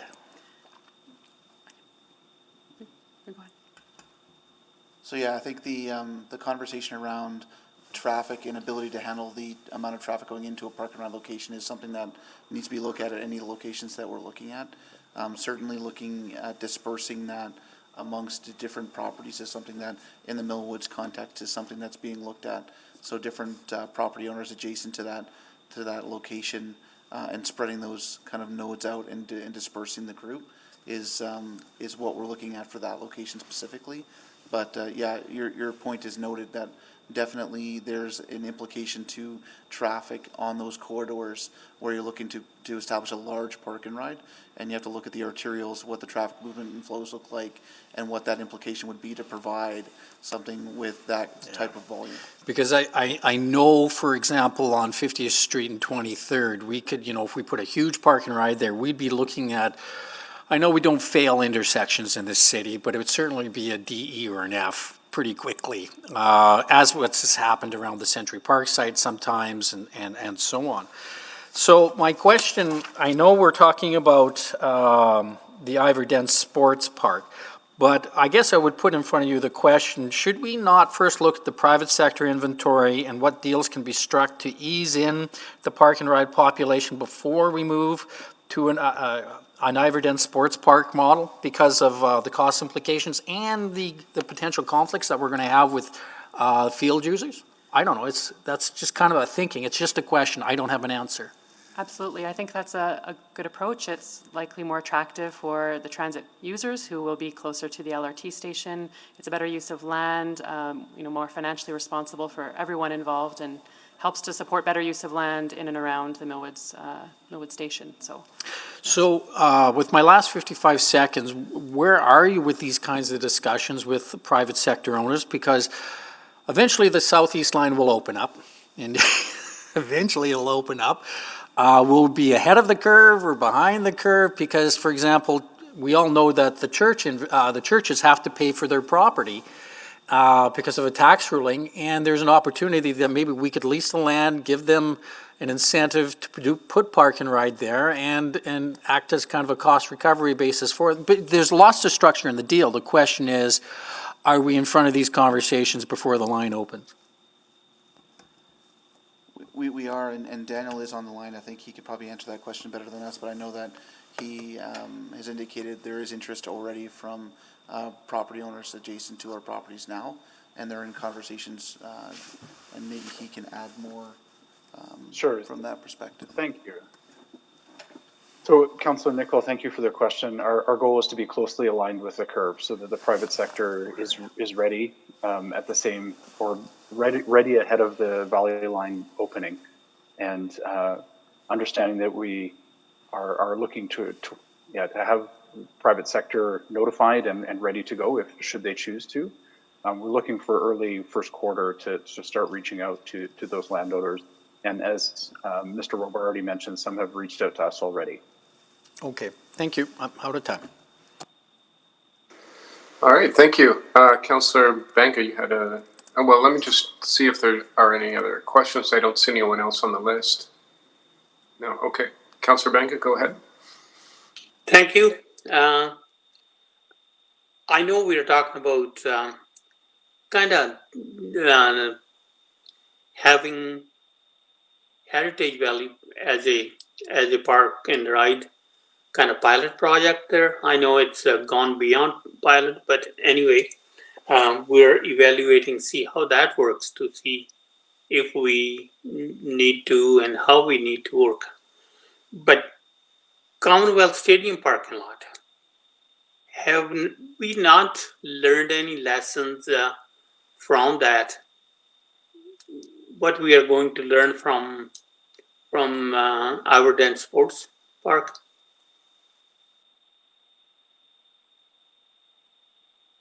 The uses are pretty similar, both being used for sports events and after. I would say 5 or 6, whatever the case may be. Councillor, I might again ask our colleagues in city planning, but I'll share what I do know. I believe when Commonwealth was being used as a park and ride, they were offering that out to the general public, and the uptake was a bit lower than anticipated. The demand was not quite there. Of course, there is LRT service in close proximity, but of course it's also a bit closer to downtown. It's not end of line, and so many users find other ways to get to the LRT there. I don't know if Daniel, you have any more knowledge you want to add to that? I don't have a ton to add there. I was going to note the same things you did there. Okay, and my last question is, what are the next steps? Receiving this for information today, what are we done for now, or what, waiting for Heritage Park and Ride to see how that works? What are some of those steps in the absence of any direction by this committee or council? Yes, I think there's 2 next steps that we would suggest. One is the lessons from the Heritage Valley Park and Ride and shuttle service. We'll certainly return back to committee with those. Need to give some time to establish that service, of course, get it up and running and let it go for a while so that customers become aware of that. We're also in this post-COVID ridership recovery phase, so we'll see that ridership take up over time. And then in parallel, administration can also return with a report on the Millwoods conversations around the shared parking arrangements around the LRT station. Once those conversations advance a bit further with the landowners. Okay, thanks. All right, thank you. Any other questions? Okay, I've got a quick one. Folks in my ward will have noticed that there is no permanent park and ride solution planned until north of the Henday has been developed, which may take quite some time, decades possibly. And in the meantime, they've got 2 park and rides that are temporary, but that are constantly filled and exclude a lot of people from being able to use the LRT. So I'm just wondering, I understand that we have to do things in a measured way as we roll them out, but for the folks in the Northeast to be waiting possibly decades for a better solution, I'm just wondering, this is a conversation that is constantly evolving. The way things are right now, and what you put in front of us as well for future possible expansions, this is not the end of the conversation. So people in other wards who are kind of looking at these pinch points, work is still being done, I'm assuming. Absolutely, and I think a lot of the work that's being done around this is around the implementation of the city plan prioritizing within the mass transit network the next 10 years worth of mass transit network expansions, and Park and Ride is in that suite of pieces that need to be looked at. And so that work is being actively done right now by various areas of administration. Right, because do we have a timeline for when Gorman Station gets built, let alone up in the Marquee community? I think that timeline is also related to that city plan implementation phasing of the mass transit network, and so will depend on the timing as that's determined for what comes in the different phases.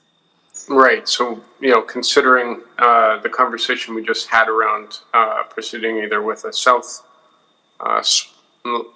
line or a north line, we can reasonably say that we're talking about generations here as far as timelines, barring some sort of bizarre, unforeseen circumstance. Yeah, I think that the city plan is to a population of 2 million, as you're aware. With that time horizon, I think now a lot of the focus is on the next 10 years. And so, many of these pieces we'll see within our generation, I suspect, but some of them are much longer term investments or more in the future. And I think just to add to that too, it's not only just about the infrastructure investment in the Park and Ride strategy, but also that base mobility network that we're providing for the city. So looking at the next 6 months, and obviously as of yesterday, starting to put into place the bus network redesign signs. That's the catalyst for better mobility in the city. And as we start to partner with different providers as well that are going to kind of enhance our mobility network, our intent is to try and drive people to the system and the connectivity that we have and limit that need for the car. But with that being said, there are elements of that build out the plan in the city plan and that network solution. So there are short to medium term objectives that we have that we're trying to ensure we're making and tackling those issues in the short term as well. Okay, so I'll have my office get in touch with yours so we can sort of get that information organized in such a way that I can actually communicate this to my community simply. So thank you for that. And that is it. Councillor Nicol, you chose this item for debate. I'm happy to move the recommendation to receive for information. Thank you very much. Okay. And let us vote.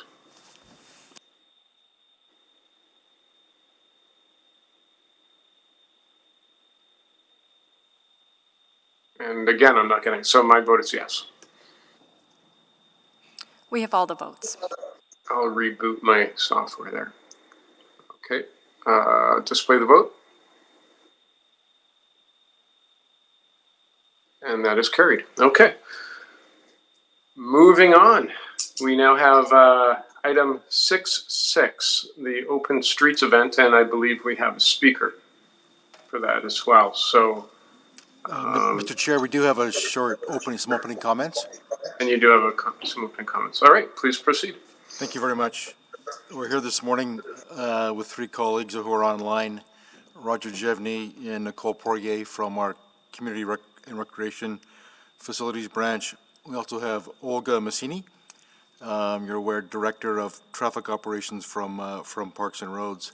So as requested by Council through motion, the report provides an update on the open street event that was hosted by Paths for People, a nonprofit pedestrian and cyclist advocacy organization, last year, Sunday, August 25th, 2019 on Jasper Avenue. Open streets is a concept that reimagines streets as meeting spaces and not just roads that move traffic from one location to another. Streets are temporarily closed to traffic so people can gather and participate in active transportation, much like play streets and block parties which take place on residential streets. However, the open streets events are proposed for major arterials. As we describe in the report, the 2019 event was both well organized and well attended. A total of $47,000 was provided to Paths for People between 2017 and 2019 for event planning and implementation. In 2019, the pilot event was hosted on Jasper Avenue with civic service costs of approximately $29,000 for road closures, transit detours, parking enforcement, vending permits, and services from Edmonton Police. For 2020, this year, Paths for People applied to host two events, one on Jasper Avenue on August 30th using the same footprint that they used in 2019, and a second event in Old Strathcona area proposed to be held on June 21st. Both events in this year did not happen due to the COVID-19 pandemic. Further, while Jasper Avenue location was possible, administration was not able to finalize details for the Old Strathcona location, as the route did cause significant issues for traffic management and emergency services. And just by way of further discussion, very briefly, the city implemented a number of initiatives in 2020 that administration is considering for 2021 and believe do align very well with the work Paths for People are looking to advance. These initiatives included, for example, block parties. Council is well aware of those. Community building tools connecting residents within a neighborhood through a single block road closures. Play streets, which allow neighbors to play together in residential streets closed off to vehicle traffic. The Edmonton Bike Plan and Network, which guides how biking fits into our city, guiding the further developments of the bike network as a connected and accessible community. And along with some capital development projects Council's aware of, such as Imagine Jasper and the Armature. These projects have enhanced roadway corridors to improve access and citizen experience with the space. And finally, Shared Streets, which were a COVID-19 initiative that has adjusted roadways to provide more outdoor space for citizens to move safely in high-density areas. So as we look to reimagine our services, administration is interested in working with Paths for People to continue to advance these and explore other opportunities. At this point, to the best of our knowledge, administration does not believe Paths for People are planning an Open Streets event for 2021, as they did last year. That said, administration is interested in working on other opportunities with the Paths for People representatives. And I believe there's a speaker now from Paths for People, so I'll step back and allow committee to hear from the speaker. All right, thank you. So, Mr. Buchanan, are you ready to proceed? Yes, I am. Thank you. Okay. Good morning, everyone. I'm just here on behalf of Paths for People, and I would like to say that in our view, Open Streets was a huge success, and we're very grateful for the support of the city in making it happen. We think it was a very successful partnership between Paths for People and the city and the community. And we think it proved that there's a real appetite out there for these kinds of events that bring together communities and businesses and encourage active living and encourage people to rethink what our streets can be for. We think Edmontonians love the concept of open streets, and we've proven that it works, and we think there's a lot of potential for growth. We'd love to do another Open Streets event, and as was just mentioned, we had begun planning 2 events for the summer of 2020, but of course had to pull the plug on those due to COVID. As for 2021, it's looking highly unlikely that this would be feasible. And it's not just because of COVID, it's also because of some indirect pressures from COVID around funding, both the funding pressures on the city, but also funding pressures on our own organization. So I think it's very unlikely that Open Streets could happen in 2021, but someday, maybe 2022, we would very much like to bring this concept back to Edmonton. We think it's a winning idea and with a lot of potential for growth, and we will bring it back at some point. Thank you. All right, thank you. Councillor Nicol, you selected this. Do you have questions, or would you like to defer to Councillor Henderson for now? I will refer to the good councillor. Okay, thank you. Go ahead, Councillor Henderson.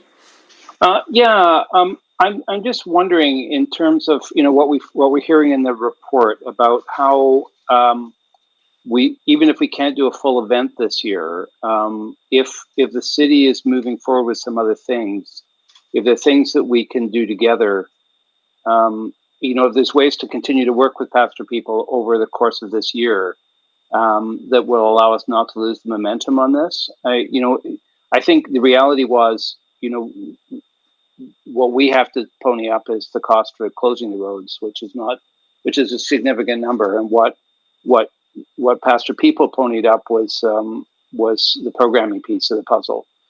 So if we're doing some road closures coming up this year anyway, I think after the success of what we did this year, I'm wondering if there's other ways to do something that may not be a full-blown version, but that can keep the momentum going. Any thoughts? Have you guys had a chance to talk about that at all?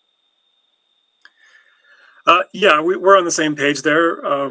Obviously, a big event like the Open Streets one from 2019 is just not going to be possible. But we too are very interested in doing something maybe on a much smaller scale, perhaps working with these existing programs like the Block Party program, for instance, finding ways perhaps to do much smaller events, but in several communities around the city.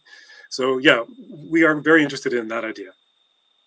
Okay, then I'll ask administration. I think it sounds like there's an interest on their part as well to keep the ball rolling somehow in this. So maybe, I don't know if some kind of motion would be necessary to just make sure that happens, so that we can continue to explore this. Obviously, keeping people active outside is going to continue to be important, and that's going to be a challenge for us, I suspect, next summer just as much as it was this summer. And we can work with Pastor People. There seems to be a huge benefit to that. So I'll ask the administration how to just keep that ball rolling, or it may automatically happen. Great, thanks. Those are my questions. All right, thank you, Councillor Henderson. We now have Andrew Knack on the line. Thank you, Mr. Chair. Thank you for your submission today. So just, and I know you touched on it here, but can you break down, because I don't think you went into detail on this, can you break down what some of the highest costs were for you for the event? What was the highest driver for the Open Streets event in 2019? You're asking me? Yes, yeah. Yeah. Well, yeah, definitely the $29,000 that went towards the closures, the transit rerouting, and the police presence on the route. I mean, that's by far the biggest chunk. Those costs, I should point out, ended up being considerably less than was originally anticipated. I believe the initial estimate for those costs was over $50,000. In the end, though, we were able to do it for a lot less, for $29,000. And we think there's got to be a way to do it for much less than that. We did have to have some police presence on the route. There was one street, 106th Street, where we had to have police there. And we heard from lots of participants, they were wondering, why? Why do we have to have cars crossing Jasper Avenue at this point? Why not just close it down? If that was the case, we wouldn't have needed police in that spot. So my point is that we think there are probably ways to bring that cost down even more, just through how we design the route for an event like this. So if we were able to drive those costs down, and I'm going to be asking about that with our administration, the only barrier to doing a larger event would be COVID restrictions at this point. Then is that fair? So if cost wasn't the big issue, you would just have that health consideration right now. Or is there anything else that could hold up? Well, we also have some pressures on our side in terms of funding. We were fortunate last time around that we got some sponsorship money from businesses along the route, which was great. But we also had some grant money that we were able to use to devote to programming, to activate the streets, which was incredibly successful in terms of bringing people out. But even in that front, we think that we could cut down our costs considerably by simplifying the event, right? We don't need to have all of that programming. I mean, we wanted programming the first time because we wanted to make sure people showed up. We weren't sure they would come, but they came. And we think that they would come even without all that programming on the street, because they now know what it's like to have all of Jasper Avenue to themselves, to walk down the middle, to ride their bikes down the middle. I mean, in our feedback that we gathered from people, that's the thing that they loved the most, was that they had the whole road to just be on and not have to worry about getting run over. And so we think we can bring down our costs. We would probably pare down the programming side of things, simplify the event, and that would help us in terms of our budget. Sure. Or potentially and again, recognizing a lot of businesses are financially constrained, but if you could increase sponsorship, being that you now have one event that showed, I think, thousands of people for one morning, that might help attract additional sponsors to offset your costs.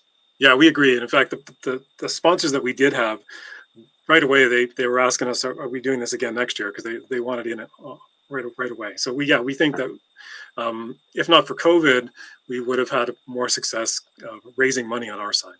Okay, great. Thank you very much. Sure. Okay, thank you, Councillor Knack. Are there any other questions? None. And Councillor Henderson, you mentioned a motion, but I'm not sure. Looks like I would ask question of administration first, once we're done with the speaker. Yeah, I just wanted to give you a heads up that we don't have any wording for that if that's something that you wanted anyone to consider in the future. Okay, so that is all for questions. Thank you very much, Mr. Buchanan. We really appreciate your service to the city and for coming to join us today. And if that's everything, we will now move to questions for administration. And first up, just out of deference, Councillor Henderson, do you have any questions? I do, but I can wait for the committee members to go first. That's probably more appropriate. No, Benny, go ahead.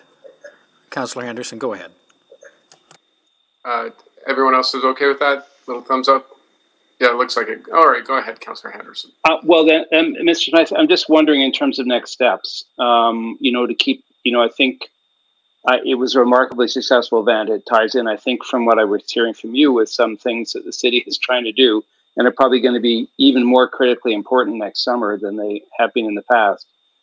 But understanding that a big event is probably not viable for health reasons, if nothing else. But I'm wondering, in terms of continuing to work with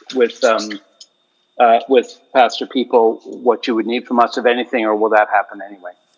Councillor, our civic event staff are well connected to the group. So I in my head at this point, we don't need a motion to direct that. I mean, that work will happen. We have a relationship. It would just be the sort of comfort level, I guess, of council that you're okay having the administration just pursue that. I mean, there are a lot of potentials here. We've outlined a number of them in the report, and certainly recognize the environment we're working in. The outdoor piece of this is critically important. So it would be your comfort level, basically, letting us proceed. Or if you'd like a motion, we could do that as well. Well, I just think there may be some advantages in working doing the partnership with pastor people that I know we could keep on. I mean, this summer we sort of went ahead by ourselves on some of this. I think there may be some real advantages in what pastor people could bring to the table if we worked with them. So I think it's more about the planning and the thinking of what may be possible next summer that probably needs to happen next, which may not necessarily be the events piece. It may be as much about our work about what roads we close and how we handle that next year, and we just don't know. So I mean, I think that's what I was thinking might be useful, is that ability to do a sit down with them and to think through about what we may want to look at next summer. And I suspect that has as much to do with the road closure pieces and what may be possible as it does with the event piece. So I'm happy to. I can't put a motion forward. Somebody else would have to do so, just to say, I think probably to work with pastor people to see what may be possible next summer for smaller road closure kind of events. I mean, does that make sense? Sure, absolutely it does, Councillor, and maybe we could, and then report back to committee after the summer. Absolutely, kind of I think just some kind of placeholder would probably be useful. So yeah, I can't put that motion forward, but if somebody else can, that would be great. Just I think to make sure to give the kind of permission to continue to work with pastor people on exploring what may be possible, and then probably bring us a report back again at the end of next summer. Thanks. Okay, thank you. Councillor Knack. Thank you, Mr. Chair. So I'd be interested in doing that, but I have some other questions, so forgive me for asking this question, but I feel that 7 years in, I still don't understand why it costs us so much to do events. I can't figure out why we give grant money to organizations to pay ourselves back such large amounts of money. It feels really odd, and then I know things like policing costs come into effect, and yet spots in like Winnipeg we have volunteer officers who do that, so there isn't that cost. So I want events like this to happen, but I'm curious as to what we can. Are there ways we can try to help drive down these costs? Are there different things we're looking at that can allow us? And not just Paths for People, but all these different organizations to do that. Like I look at that cost of $47,000, and that's what we spent to do 20 plus kilometers of shared streets and lane closures in the city this summer. So if we made it work internally for that, is there something we've learned from this year that we can try to apply to events going forward? Councillor, we share your perspective. I mean, we've been at this now for a long time. And trying to reduce costs as much as possible. Just for clarity, the $29,000 made up $17,000 from police, $8,000 for traffic controls, and $4,000 from ETS.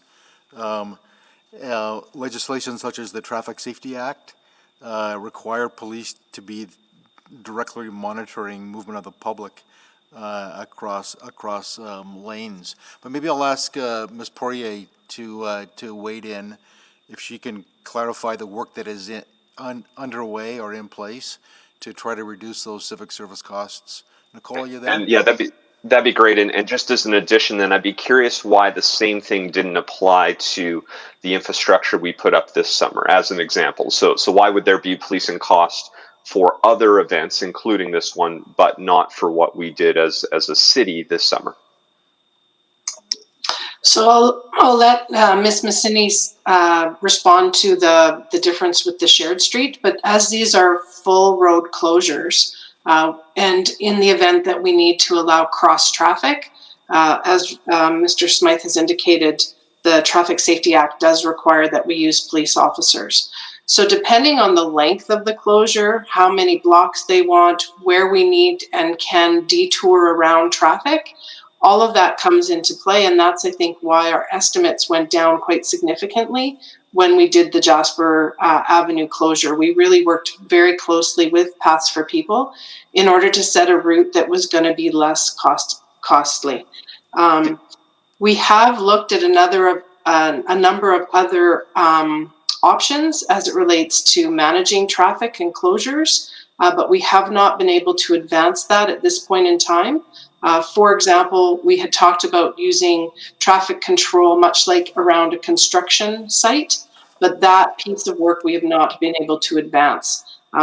It needs to be done where there are actual producers who are ready to actually take on that work. And in the event that they're not available and not willing to take on that work, we do need to revert back to police services. So, Ms. Macinis, can you please respond as it related to shared streets? Maybe just one quick follow-up before we go there. So take, for example, the traffic crossing that was permitted at 106th Street during that event. Was that our requirement as the city? And if so, what would have been the requirement for that, considering the downtown's fairly grid-based? It was a Sunday morning, so that it's not like there was traffic, or Sunday morning / afternoon, where you don't typically see a lot of traffic. So did we put that on them, which essentially created an additional cost? Yeah, we would have consulted with our fire rescue services and our emergency medical services to get their input and guidance around, in the event of an emergency, how far out would we have had to detour in order to get those services to wherever they would need to be.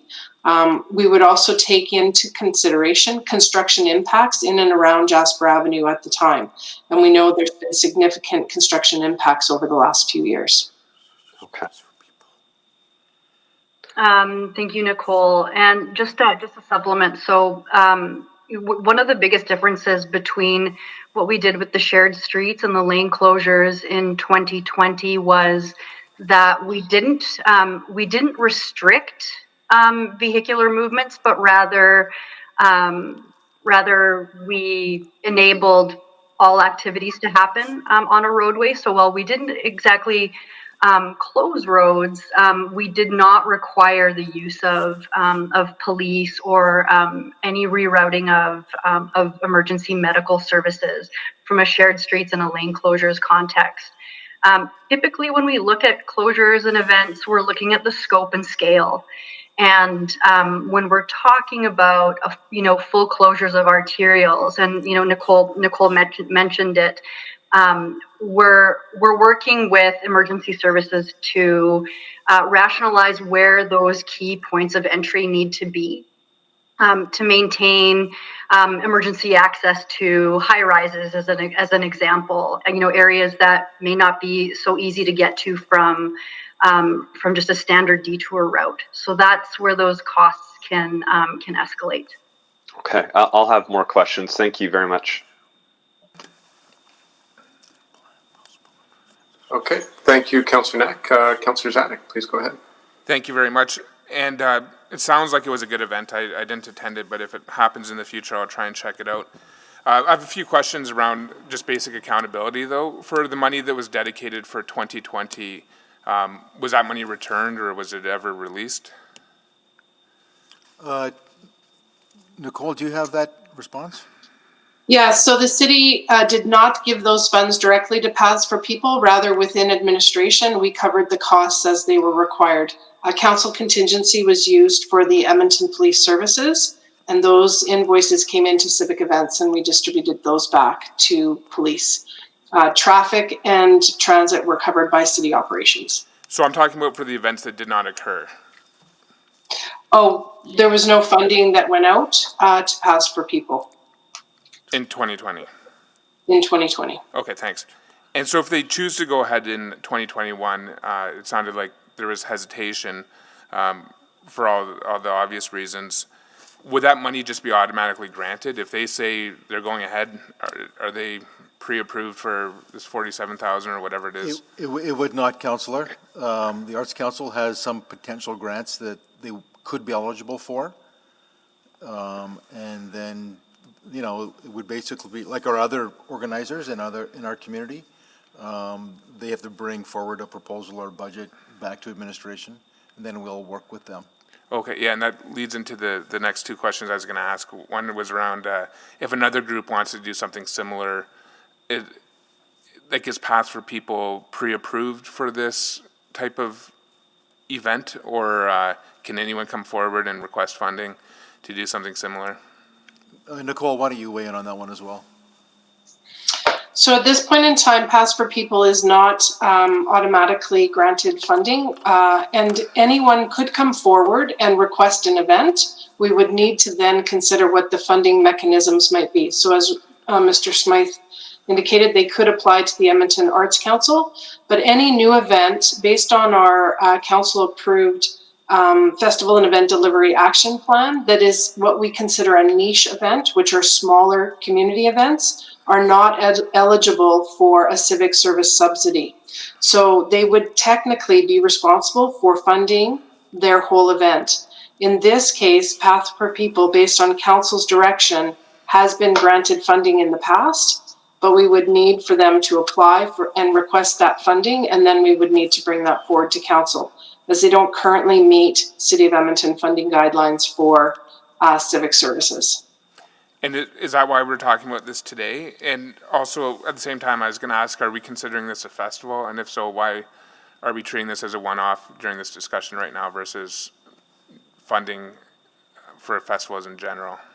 Councillor, this responds to a motion that council made to bring back basically information on how did the event go last year.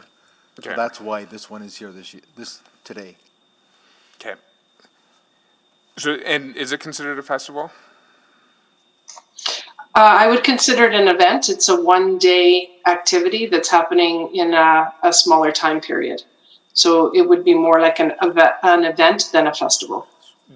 Okay, yeah, not to press it too much, but do we have a definition of a festival? Because lots of them only occur over one day. Yeah, many of them are more multi-day or multi-activity. So we do have an event. An event is an event, but a festival can also be an event. So it gets a bit confusing for sure. This is a newer group. They have put on one event. Our festivals that have that are classified are normally multi-year. So many of them have been around at least 7 years or longer. Okay, thank you. No more questions right now. All right, thank you, Councillor Zadick. And Councillor Knack, second round. Thank you. So, Mr. Smythe, what was the 17,000 for again? Sorry, I didn't write it down when you were first saying. The 17,000 was for Edmonton Police Services. EPS. So that's our biggest driver. So I guess I want to ask, are we being too, are we assuming too much risk? Is this a situation where we're sort of at the far end of the risk spectrum and therefore requiring these costs to be incurred? Is there a more, are other cities taking a more loose interpretation of the Traffic Safety Act that allows for more flexibility?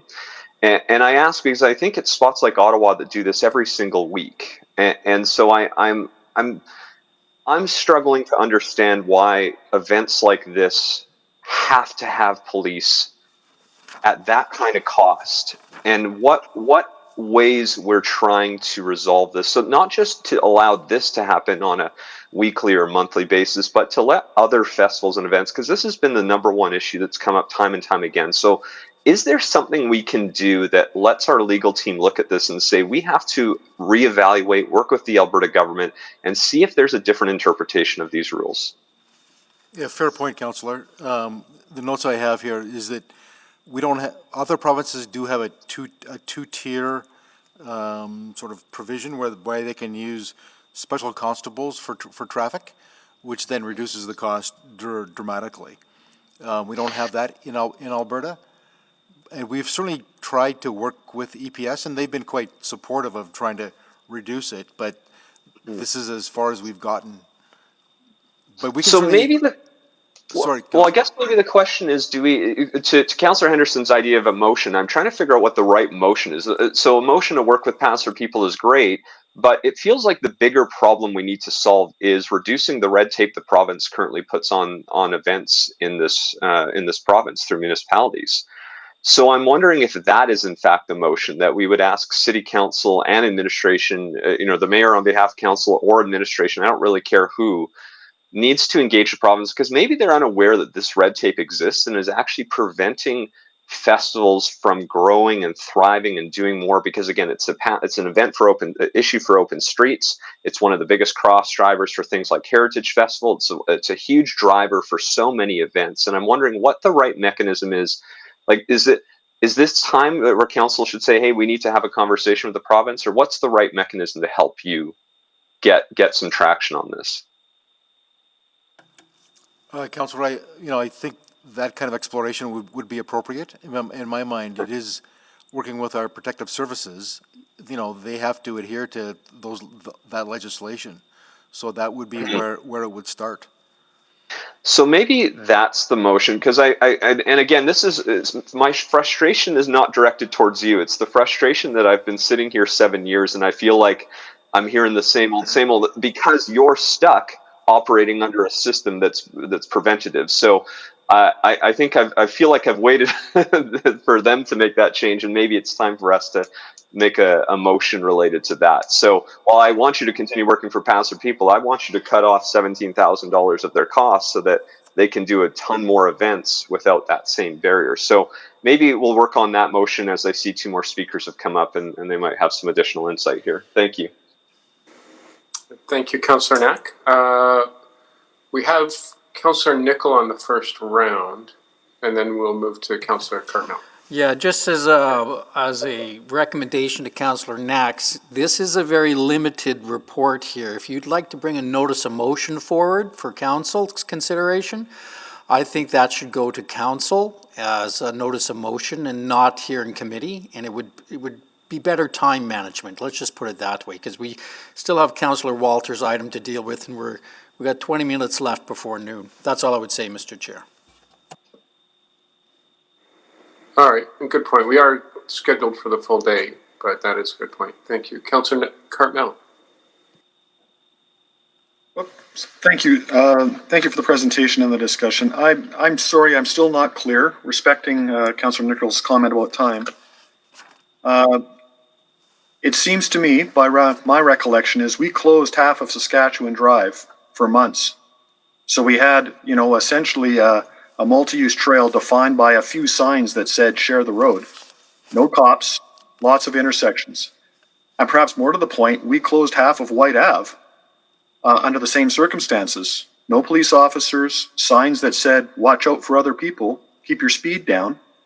And we carried on this for months. So, you know, without much cost other than printing the signs and putting them out. So I'm wondering if there's something in how we are defining this event that is forcing us into a place of red tape and regulation of the province versus perhaps defining it in a different way that takes us out of that place. The only distinction I can think of is that we were operating under a state of local emergency, but beyond that, I would really like an explanation as to why this would be, you know, fundamentally different than what the circumstances around those shared use paths.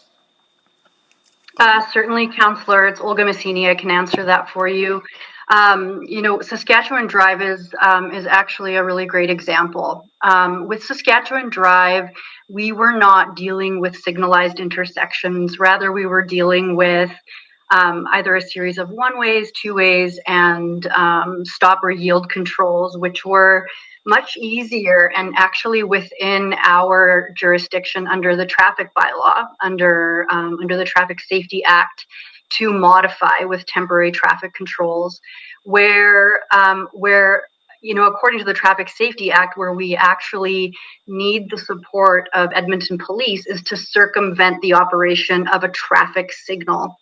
And that's usually the key difference when you notice parades where we've closed an entire road and we have certain access points. It's that circumvention of that regulatory traffic control being the traffic signal that under the Traffic Safety Act requires us to have EPS. So that's fundamentally the big difference. With White Ave, we didn't necessarily restrict certain movements. So while there was a delay and not all lanes were accessible, each intersection and each control was accessible. That's really the biggest difference.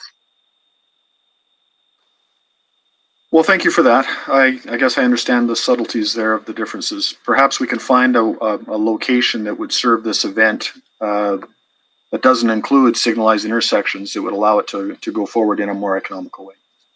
Thank you. Yeah, certainly. And, you know, and to that, just to add to that, when we work with events, we do look at the least, I'm going to say the least painful, you know, options. And so we're looking constantly to minimize a lot of these impacts, where we might even offer route suggestions to minimize these impacts. So these are top of mind when we're working with various groups. Thank you. All right, thank you, Councillor Cartmell. Anyone else with questions? I'm not seeing any. Was there wording of a motion? Was anyone making a motion? I'll put the recommendation to receive for information on the table, sir. Yeah, sure, thank you. And did we want to, Councillor Knack, it looks like you're trying to weigh in. Well, I know Councillor Henderson's suggestion, so sort of speaking to this, was to do a motion to specifically work for pastor people. I think there's a bigger series of issues, and I take Councillor Nichols' suggestion very well. I'll work on a wording and either provide that as notice of motion before the end of the meeting today or at a future council meeting, because I think the bigger issue is, sure, we can work for Pass for People, but if they still have to pay $17,000 for policing costs and $8,000 for this and $4,000 for transit costs. That's the issue to these events right now from happening as well as we'd like, and it's actually preventing a lot of festivals from doing more than what they would want. So, or they're doing less than what they actually want to do. So I'll support receiving this for information with the intent that I'm going to put forward a motion either later today before the end of the meeting or at a future council meeting that more broadly address the red tape that exists both provincially and honestly probably within the city on how we can do events more cost effectively and allow them to do more of it. Okay, just to be clear, you're putting forward a motion or a notice of motion? No, sorry. So that's why I was speaking in favor of just receiving for information and working on the other piece. Thank you.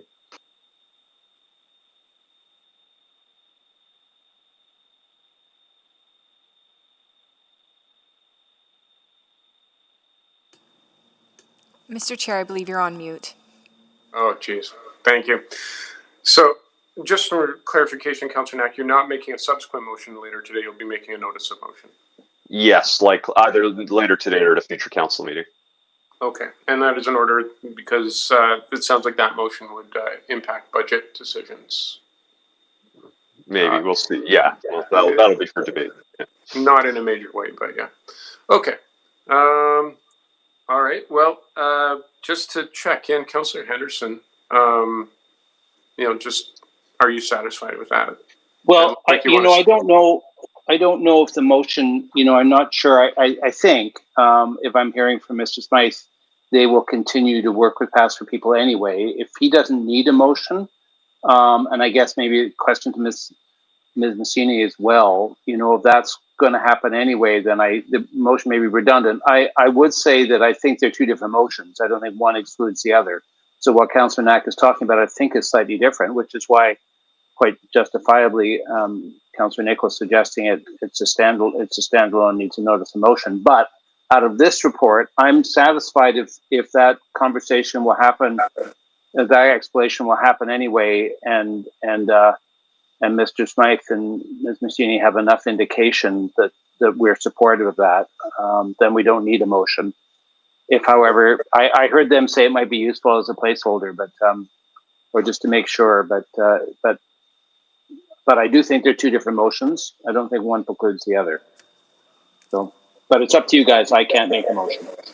All right, I'll just check in with administration. Do you need direction to go forward the way that Councillor Henderson described, or is this something that you're that's already within your mandate? Well, it certainly is how we work. I mean, we work with these community organizations, all the time, if you will. And certainly this group has a track record, and so we will work with them. However, as I said initially, it's sort of council's comfort level with not having a motion. If you want us to report back so that you've initiated that, I would suggest that you do make a motion. So it's really your comfort level with our work. Okay. Well. Okay. So just to put it all on the table, you're already working with Pass for People. You're already in communications. Is there any reason for council to or committee to worry that communication is going to cease in any way, or will it just continue to proceed? It will continue, Mr. Chair. We'll pursue that. And I think that answers that. Is that satisfactory to you, Councillor Anderson? Well, just a heads up. I mean, this report is here because we needed to report back in order to bring it to council. That came from a motion, I think, that I brought forward to get it. So if you want further information, if you want to get a report back next year, somebody will have to do that, or you can ask for it now. Those are the trade-offs. It's not going to come back as a report unless either somebody asks for it in the future to figure out what would happen in 2022, but I had been, this came at the request of Pass for People that we really felt getting a report back on what happened in 2019 was important. So it didn't get generated out of the administration. So that's the trade-off. Somebody can do that a year from now, or you can do it now. Okay. Well, to keep peace and order in the land, clerks, do you have wording for a motion like that? We do have wording, and we can broadcast it through eScribe in one moment. Okay, and I'm happy to put that forward.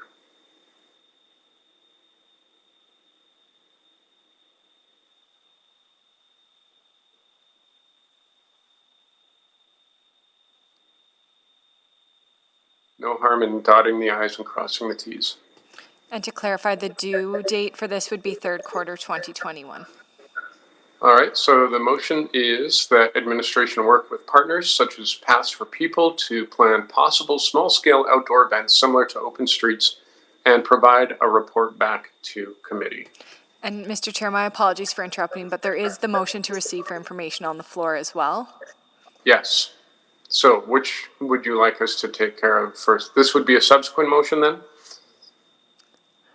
Well, the receive for information kind of is redundant once another motion is That's passed. kind of what I assumed. Right. So do we?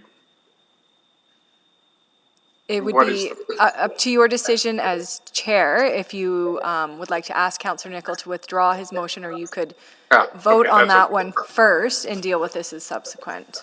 Yeah. Okay. Councillor Nicol, your feelings on that? Well, you can have your vote. I'm not going to support it, but go ahead. Okay. Fair enough. And will you withdraw your motion to receive for information until after? If this fails, then of course we'll move to.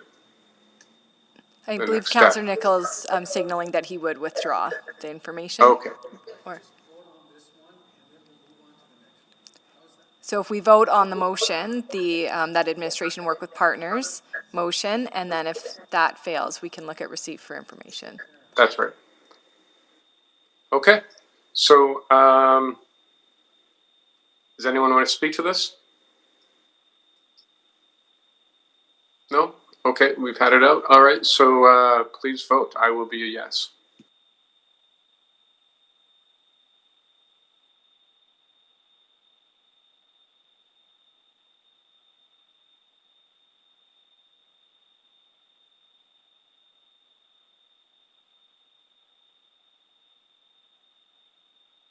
We have all the votes.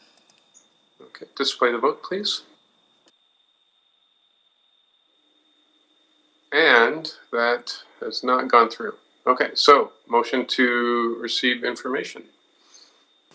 So moved. Thank you. And anyone would anyone like to speak on that? Not hearing any? Okay, so let's go ahead and vote, and I will be a yes. We have all the votes. And display the vote, please. Okay, and that is passed. So there's still hope for an emergency Customer Appreciation Day in the future. All right, so let's move on now to 6-7. Let's check out the time. You know, we've got three options really. We can move on to 6-7 and hear administration's comments, and then that would take us to the break. We could extend orders to finish up for the day. We've still got two items though. So you know what? If it's okay with everyone else, we can either break now for lunch, or we can hear administration comments and then move to questions for after the break. Is there any preference either way, Councillor Knack? Mr. Chair, I believe these were selected on behalf of Councillor Walters, so I don't know if other members of the committee have a lot of questions, but if not, I wouldn't mind seeing if we can just get through this, because I think Councillor Walters had a few ideas and that's about it. Yeah, so extend orders would be your preference? Yeah, that would be my view, or at least move to extend orders to 12:15 and we can revisit it then. Okay. Any other comments on that? No, that's good. That's good. Okay. All right. I'll just ask if anyone's opposed. No. Okay. Let's proceed then. Administration, please. 6-7. Thank you, Chair and members of committee. Joined with me today by Bruce Ferguson, our branch manager for LRT expansion and renewal. We do not have a presentation or any opening remarks. We're just prepared to go right to questions, if that's okay with you. That's A-okay with me. And this was selected by Councillor Nicol. Defer to Councillor Walters. Thank you. Okay, perfect. Go ahead, Councillor Walters. Thank you. Thanks, Councillor Nicol. Thanks, Chair Paquette. So my questions are very brief, and then hopefully Councillor Knack has a motion that could be considered. So, Mr. Malista, these particular stations that I raised in the original motion, or that I highlighted specifically, were built prior to any sort of Winter City lens being placed on our construction, particularly as it relates to LRT stations. Correct, and as outlined in the report, our design guidelines have evolved over time to the point where if they were designed again today, they would incorporate new elements and new attributes that would help support that. Right. So in the case of the South Campus Station, where we heard significant outrage, I would use that word. I don't use that word lightly. Last year, because some of the long waits that are associated with the train being backed up at Century Park and Southgate, when it was minus 30 and colder, there is at least a recognition that that particular station in particular, and further up the line at McKernan Belgravia, could have some winterization done to them. Yes. To make it more comfortable for people waiting. Yes. Okay. Certainly the report outlines kind of a few different options for consideration based on different scope and scale and budget. And we'd be prepared to advance those subject to funding, of course, which would come as part of a future budget discussion.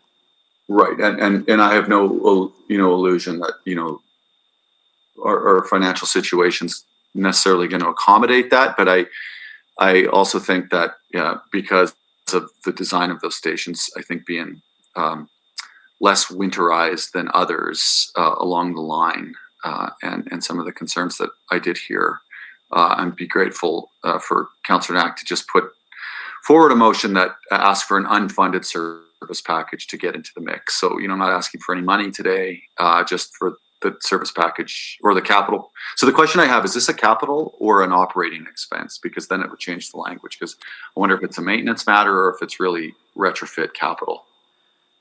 It depends on the nature of what the design really incorporates. Certainly there are some operating impacts just related to some of the utility costs. Right. But primarily what we're talking about, I'd suggest is largely capital. But certainly as part of the evolution of the design and as we scope that out, we will be probably estimating some nominal amount to capture the utility impacts associated with any kind of heating elements or attributes. Right, because at South Campus in particular, we're just blowing heat right out the little cracks that are designed into the into the structure. Right. So right. if we land on a more elegant solution that's a little bit more smaller scale, and effectively doesn't have a net incremental utility impact, then there wouldn't be an operating impact. It's really just making use of the best utility investments and costs that are being used at those stations. Okay, so then maybe the clerks can assist with the correct. I forwarded a motion to them and Councillor Knack around where I left open the question of operating versus capital, because I wasn't sure how you'd approach it. So maybe they could kind of tidy that up, and then I see there's another question, and again, it's either a service package or a profile that's unfunded at this point, just for later debate, and I'd appreciate support on that. Thanks. All right, thank you. Councillor Zadick, go ahead. Thanks, and I'll try and be quick here with the previous notes about our time. But just, I don't know why we would have built stations like this, regardless of a Winter City lens or not. Just in the city of Edmonton, anyone that's used the system would be aware that in the winter it's quite cold. So some of our most modern and newest stations are completely exposed to the elements.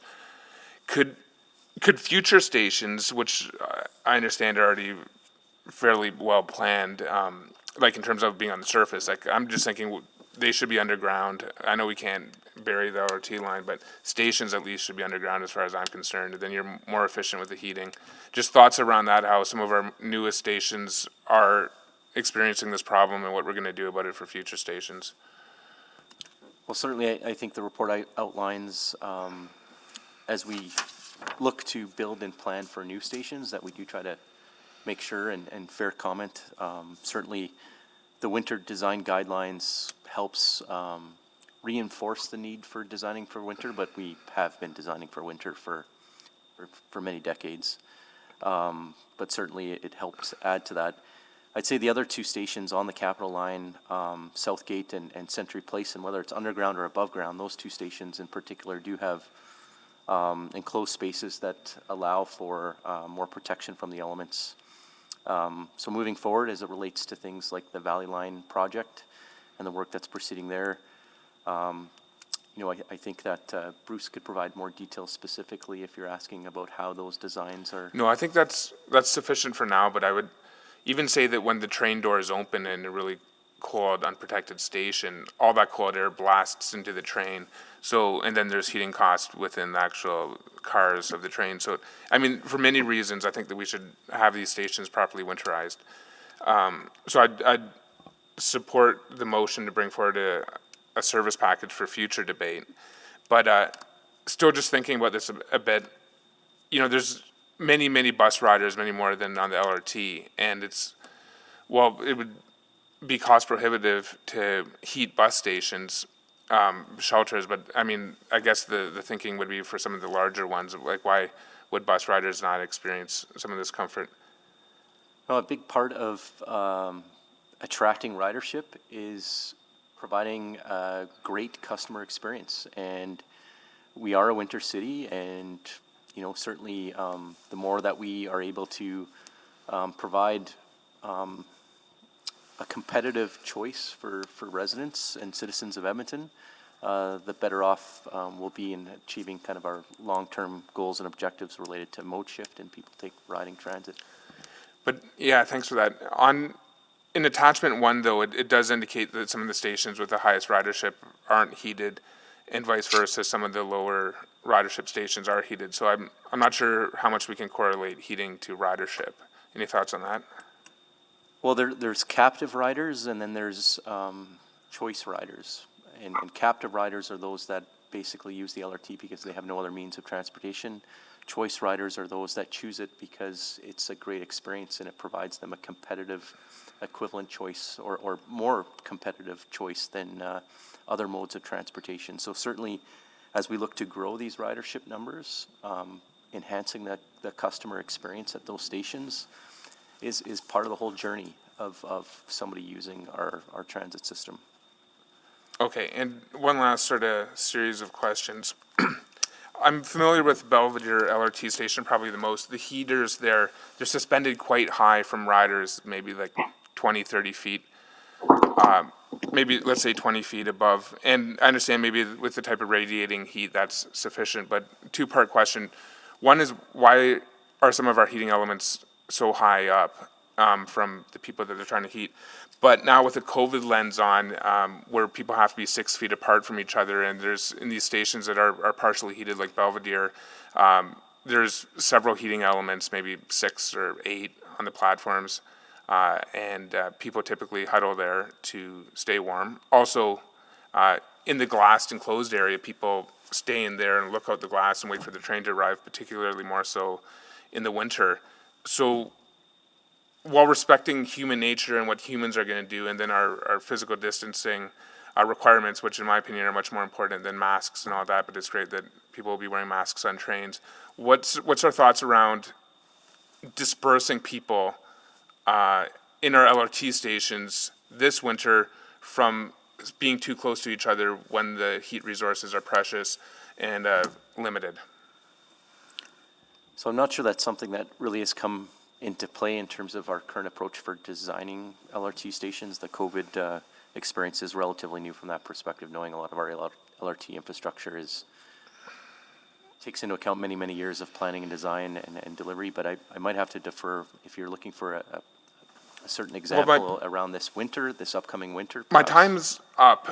I would just, I understand, Mr. Chair, that was a bit of a departure question from the report, but I think it's just something. I'm sorry, Councillor Zadick, you're way over time. Yeah, we can come back just, no, I'm fine.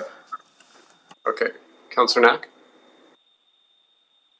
Thank you, Mr. Chair. I was just going to move that motion that was sent over to me.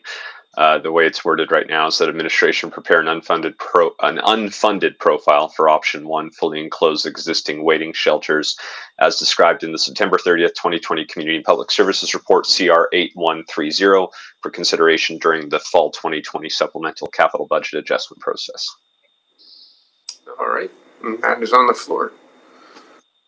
Okay, I don't see any other questions. Councillor Zadig, did you need a little more time? No. Okay. Anyone else? Nope. Okay. So, would you like to speak? Well, first, does anyone want to speak to this motion? No. Councillor Knack? Nope. No. Just Thank take a you. vote. Okay. Let's vote, and I will be a yes.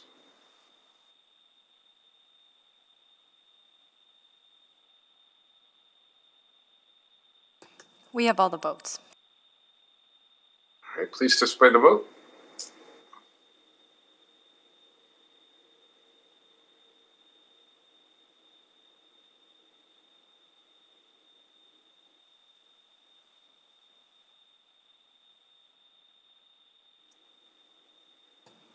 I'm not seeing a There display. seems to be a delay in the display, but that did carry 4-0.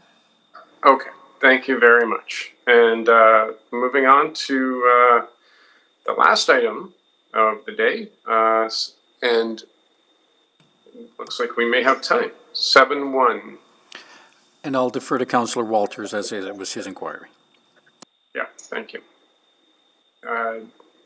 First of all, do we have any comments from administration, or would you like to move straight to questions?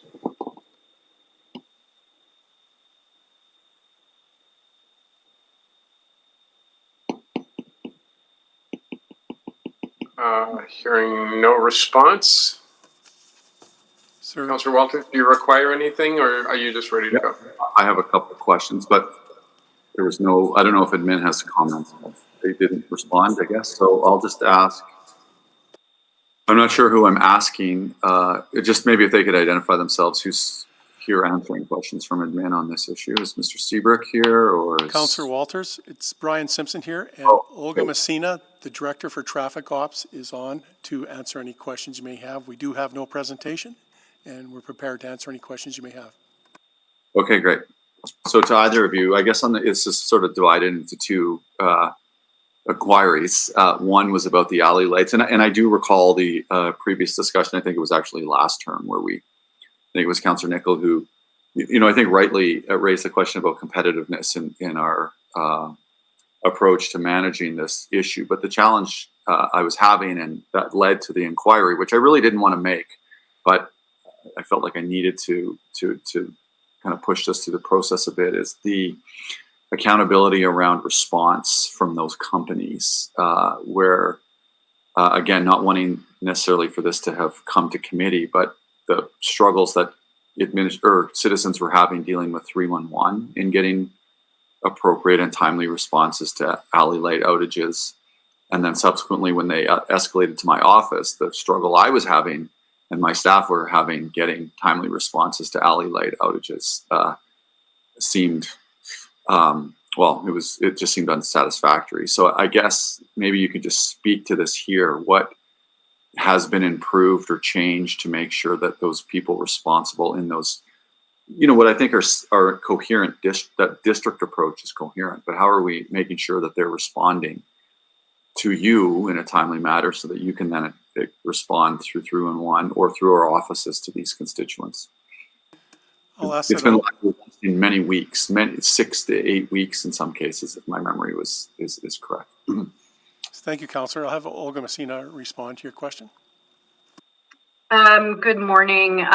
So, you're all aware that that we have had a process change around our operations and maintenance of streetlights and alley lights. So we do have a competitive process, and while our contractors are positioned to respond to trouble calls, one of the challenges that we do have is with the servicing required from the regulated utility provider.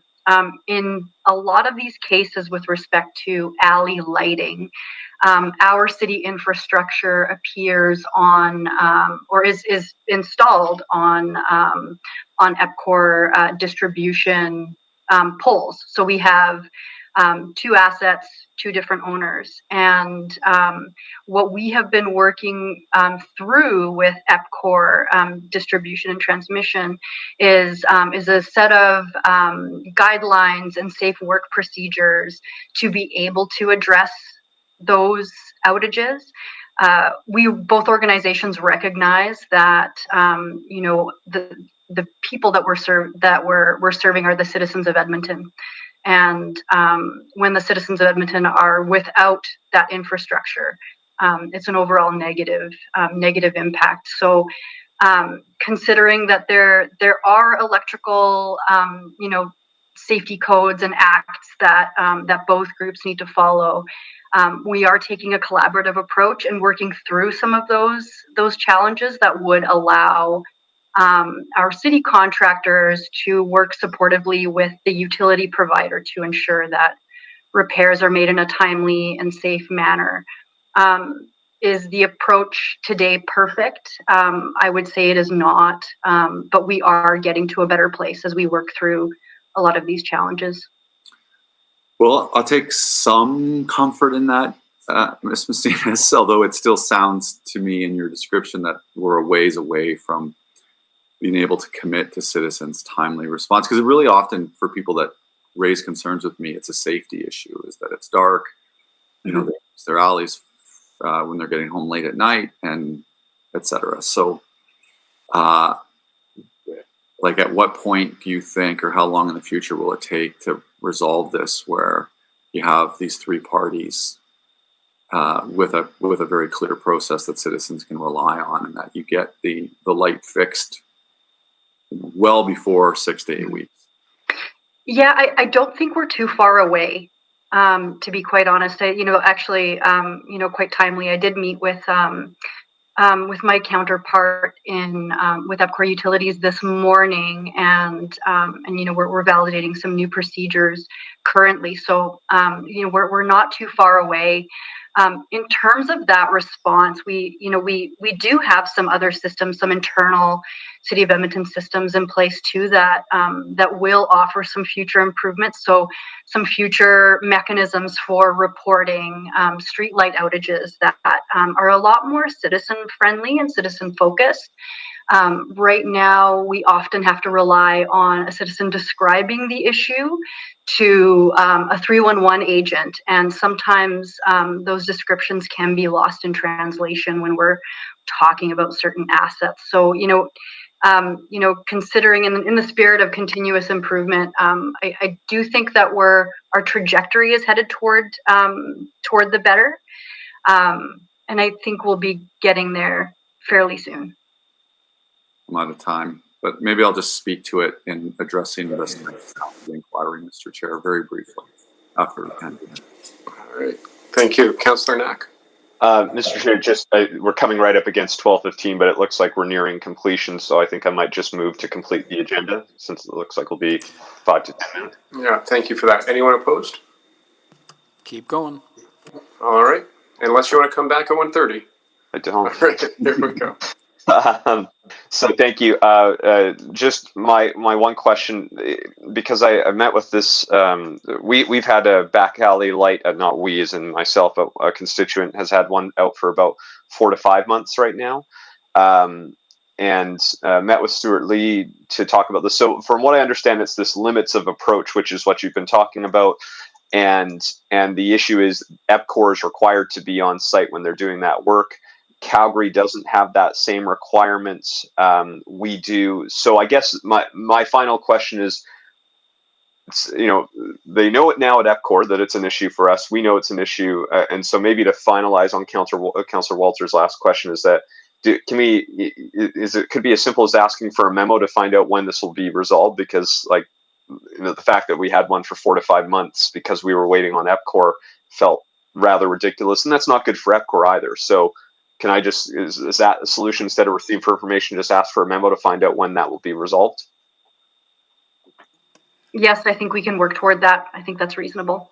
Okay, so I'll make that motion, Mr. Chair, which is just instead of receiving for information, but to get a memo outlining when the limits of approach issue for back alley lighting will be resolved, so that city crews can go on site without EPCOR's without the requirement of EPCOR being on site.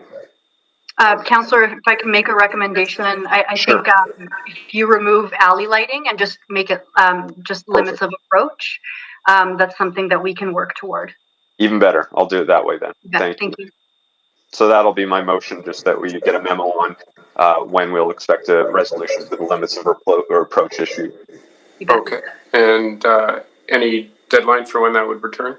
No, I'll defer. I mean, memos usually, a few weeks, maybe a few months, something like that, just so we have an update. Yep. Okay. Councillor Walters. I'll just speak to that unless others have questions, or I can wait until. Okay. Any other questions on this item? No. Okay. Go ahead, Councillor Walters. So I think, thanks, Councillor Knack, for asking for the memo. That's what I was going to suggest. So you just to keep us apprised of that progress. I describe these kinds of things as the tyranny of civilization, where you have all these parties involved, and there's all this sort of seemingly unnecessary red tape to get something like an alley light fix. But I understand the challenges here, particularly when it comes to regulated organizations. On the construction mess question, I just wanted to comment that it did seem a bit as though our participation and enforcement was a bit passive, and I'm hopeful that, well, I didn't have any questions about that because I'm mindful of the committee's time here, that we would be a little more aggressive in ensuring that construction crews, whether it be our crews or contracted crews, are cleaning up their messes expeditiously. Everybody has examples from their own ward, because we travel to and fro our homes through our own ward. And, I remember the significant construction that's taken place along the University Farm and 122nd Street. Near the White Mud, there's girders and pylons in the tall grass behind piles of gravel for many, many weeks after the construction was cleared away. And I think I note that we say we like to send an email to people in a couple of days, or within a couple of days of the expiration of their OSCAM permit. But I think, phone calls and more aggressive approaches to making sure that crews are doing it. I think there's just lots of bad habits that developed among crews around town to leave these things jammed up there. And it's not something that people have been freaking out about in my ward, but enough people comment. And I just think it doesn't look good for the city to have those messes. And it's something that we can, I think, take care of pretty easily if we were just a little more aggressive and refuse to allow bad habits to persist. So thanks for the report. Thanks to the committee for indulging me on these matters. And that's all I have. Thanks. Thank you, Councillor Walters. Anyone else?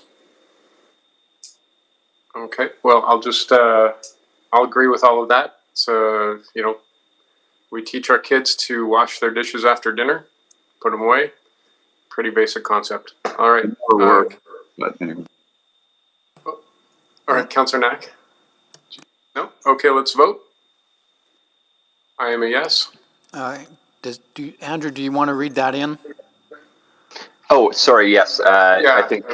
Thank you. There it is. The administration provide a memo outlining when the limits of approach issues with EPCOR will be resolved. So that's what I'm moving. Thank you. And I am a yes. Please vote. We have all the votes. And display the vote. And that is unanimous. And that takes us to the end of our items. We have no private reports. Do we have any notices of motion or motions without customary notice? I can make mine. Yeah, thank you, Mr. Chair. I just drafted a bit of writing. So it'd be that administration work with festival and event organizers and engage the province to reduce red tape / costs for hosting events and festivals in the city of Edmonton. And I'll send that over to the clerk right away. And sorry, right. Councillor Knack, could you confirm when you plan on making that motion? Would that be at the next council meeting? Whenever I'm allowed, I think we're within, it doesn't matter if it's next one or the one after, whatever is the next appropriate council meeting. Okay, thank you. Thank you. Yeah, very good. And we made it through. In the spirit of continuous improvement, I've had about 70% less flubs this time around, so we'll see how we go next time. Thank you, everyone. Have a wonderful rest of your day, and we are adjourned.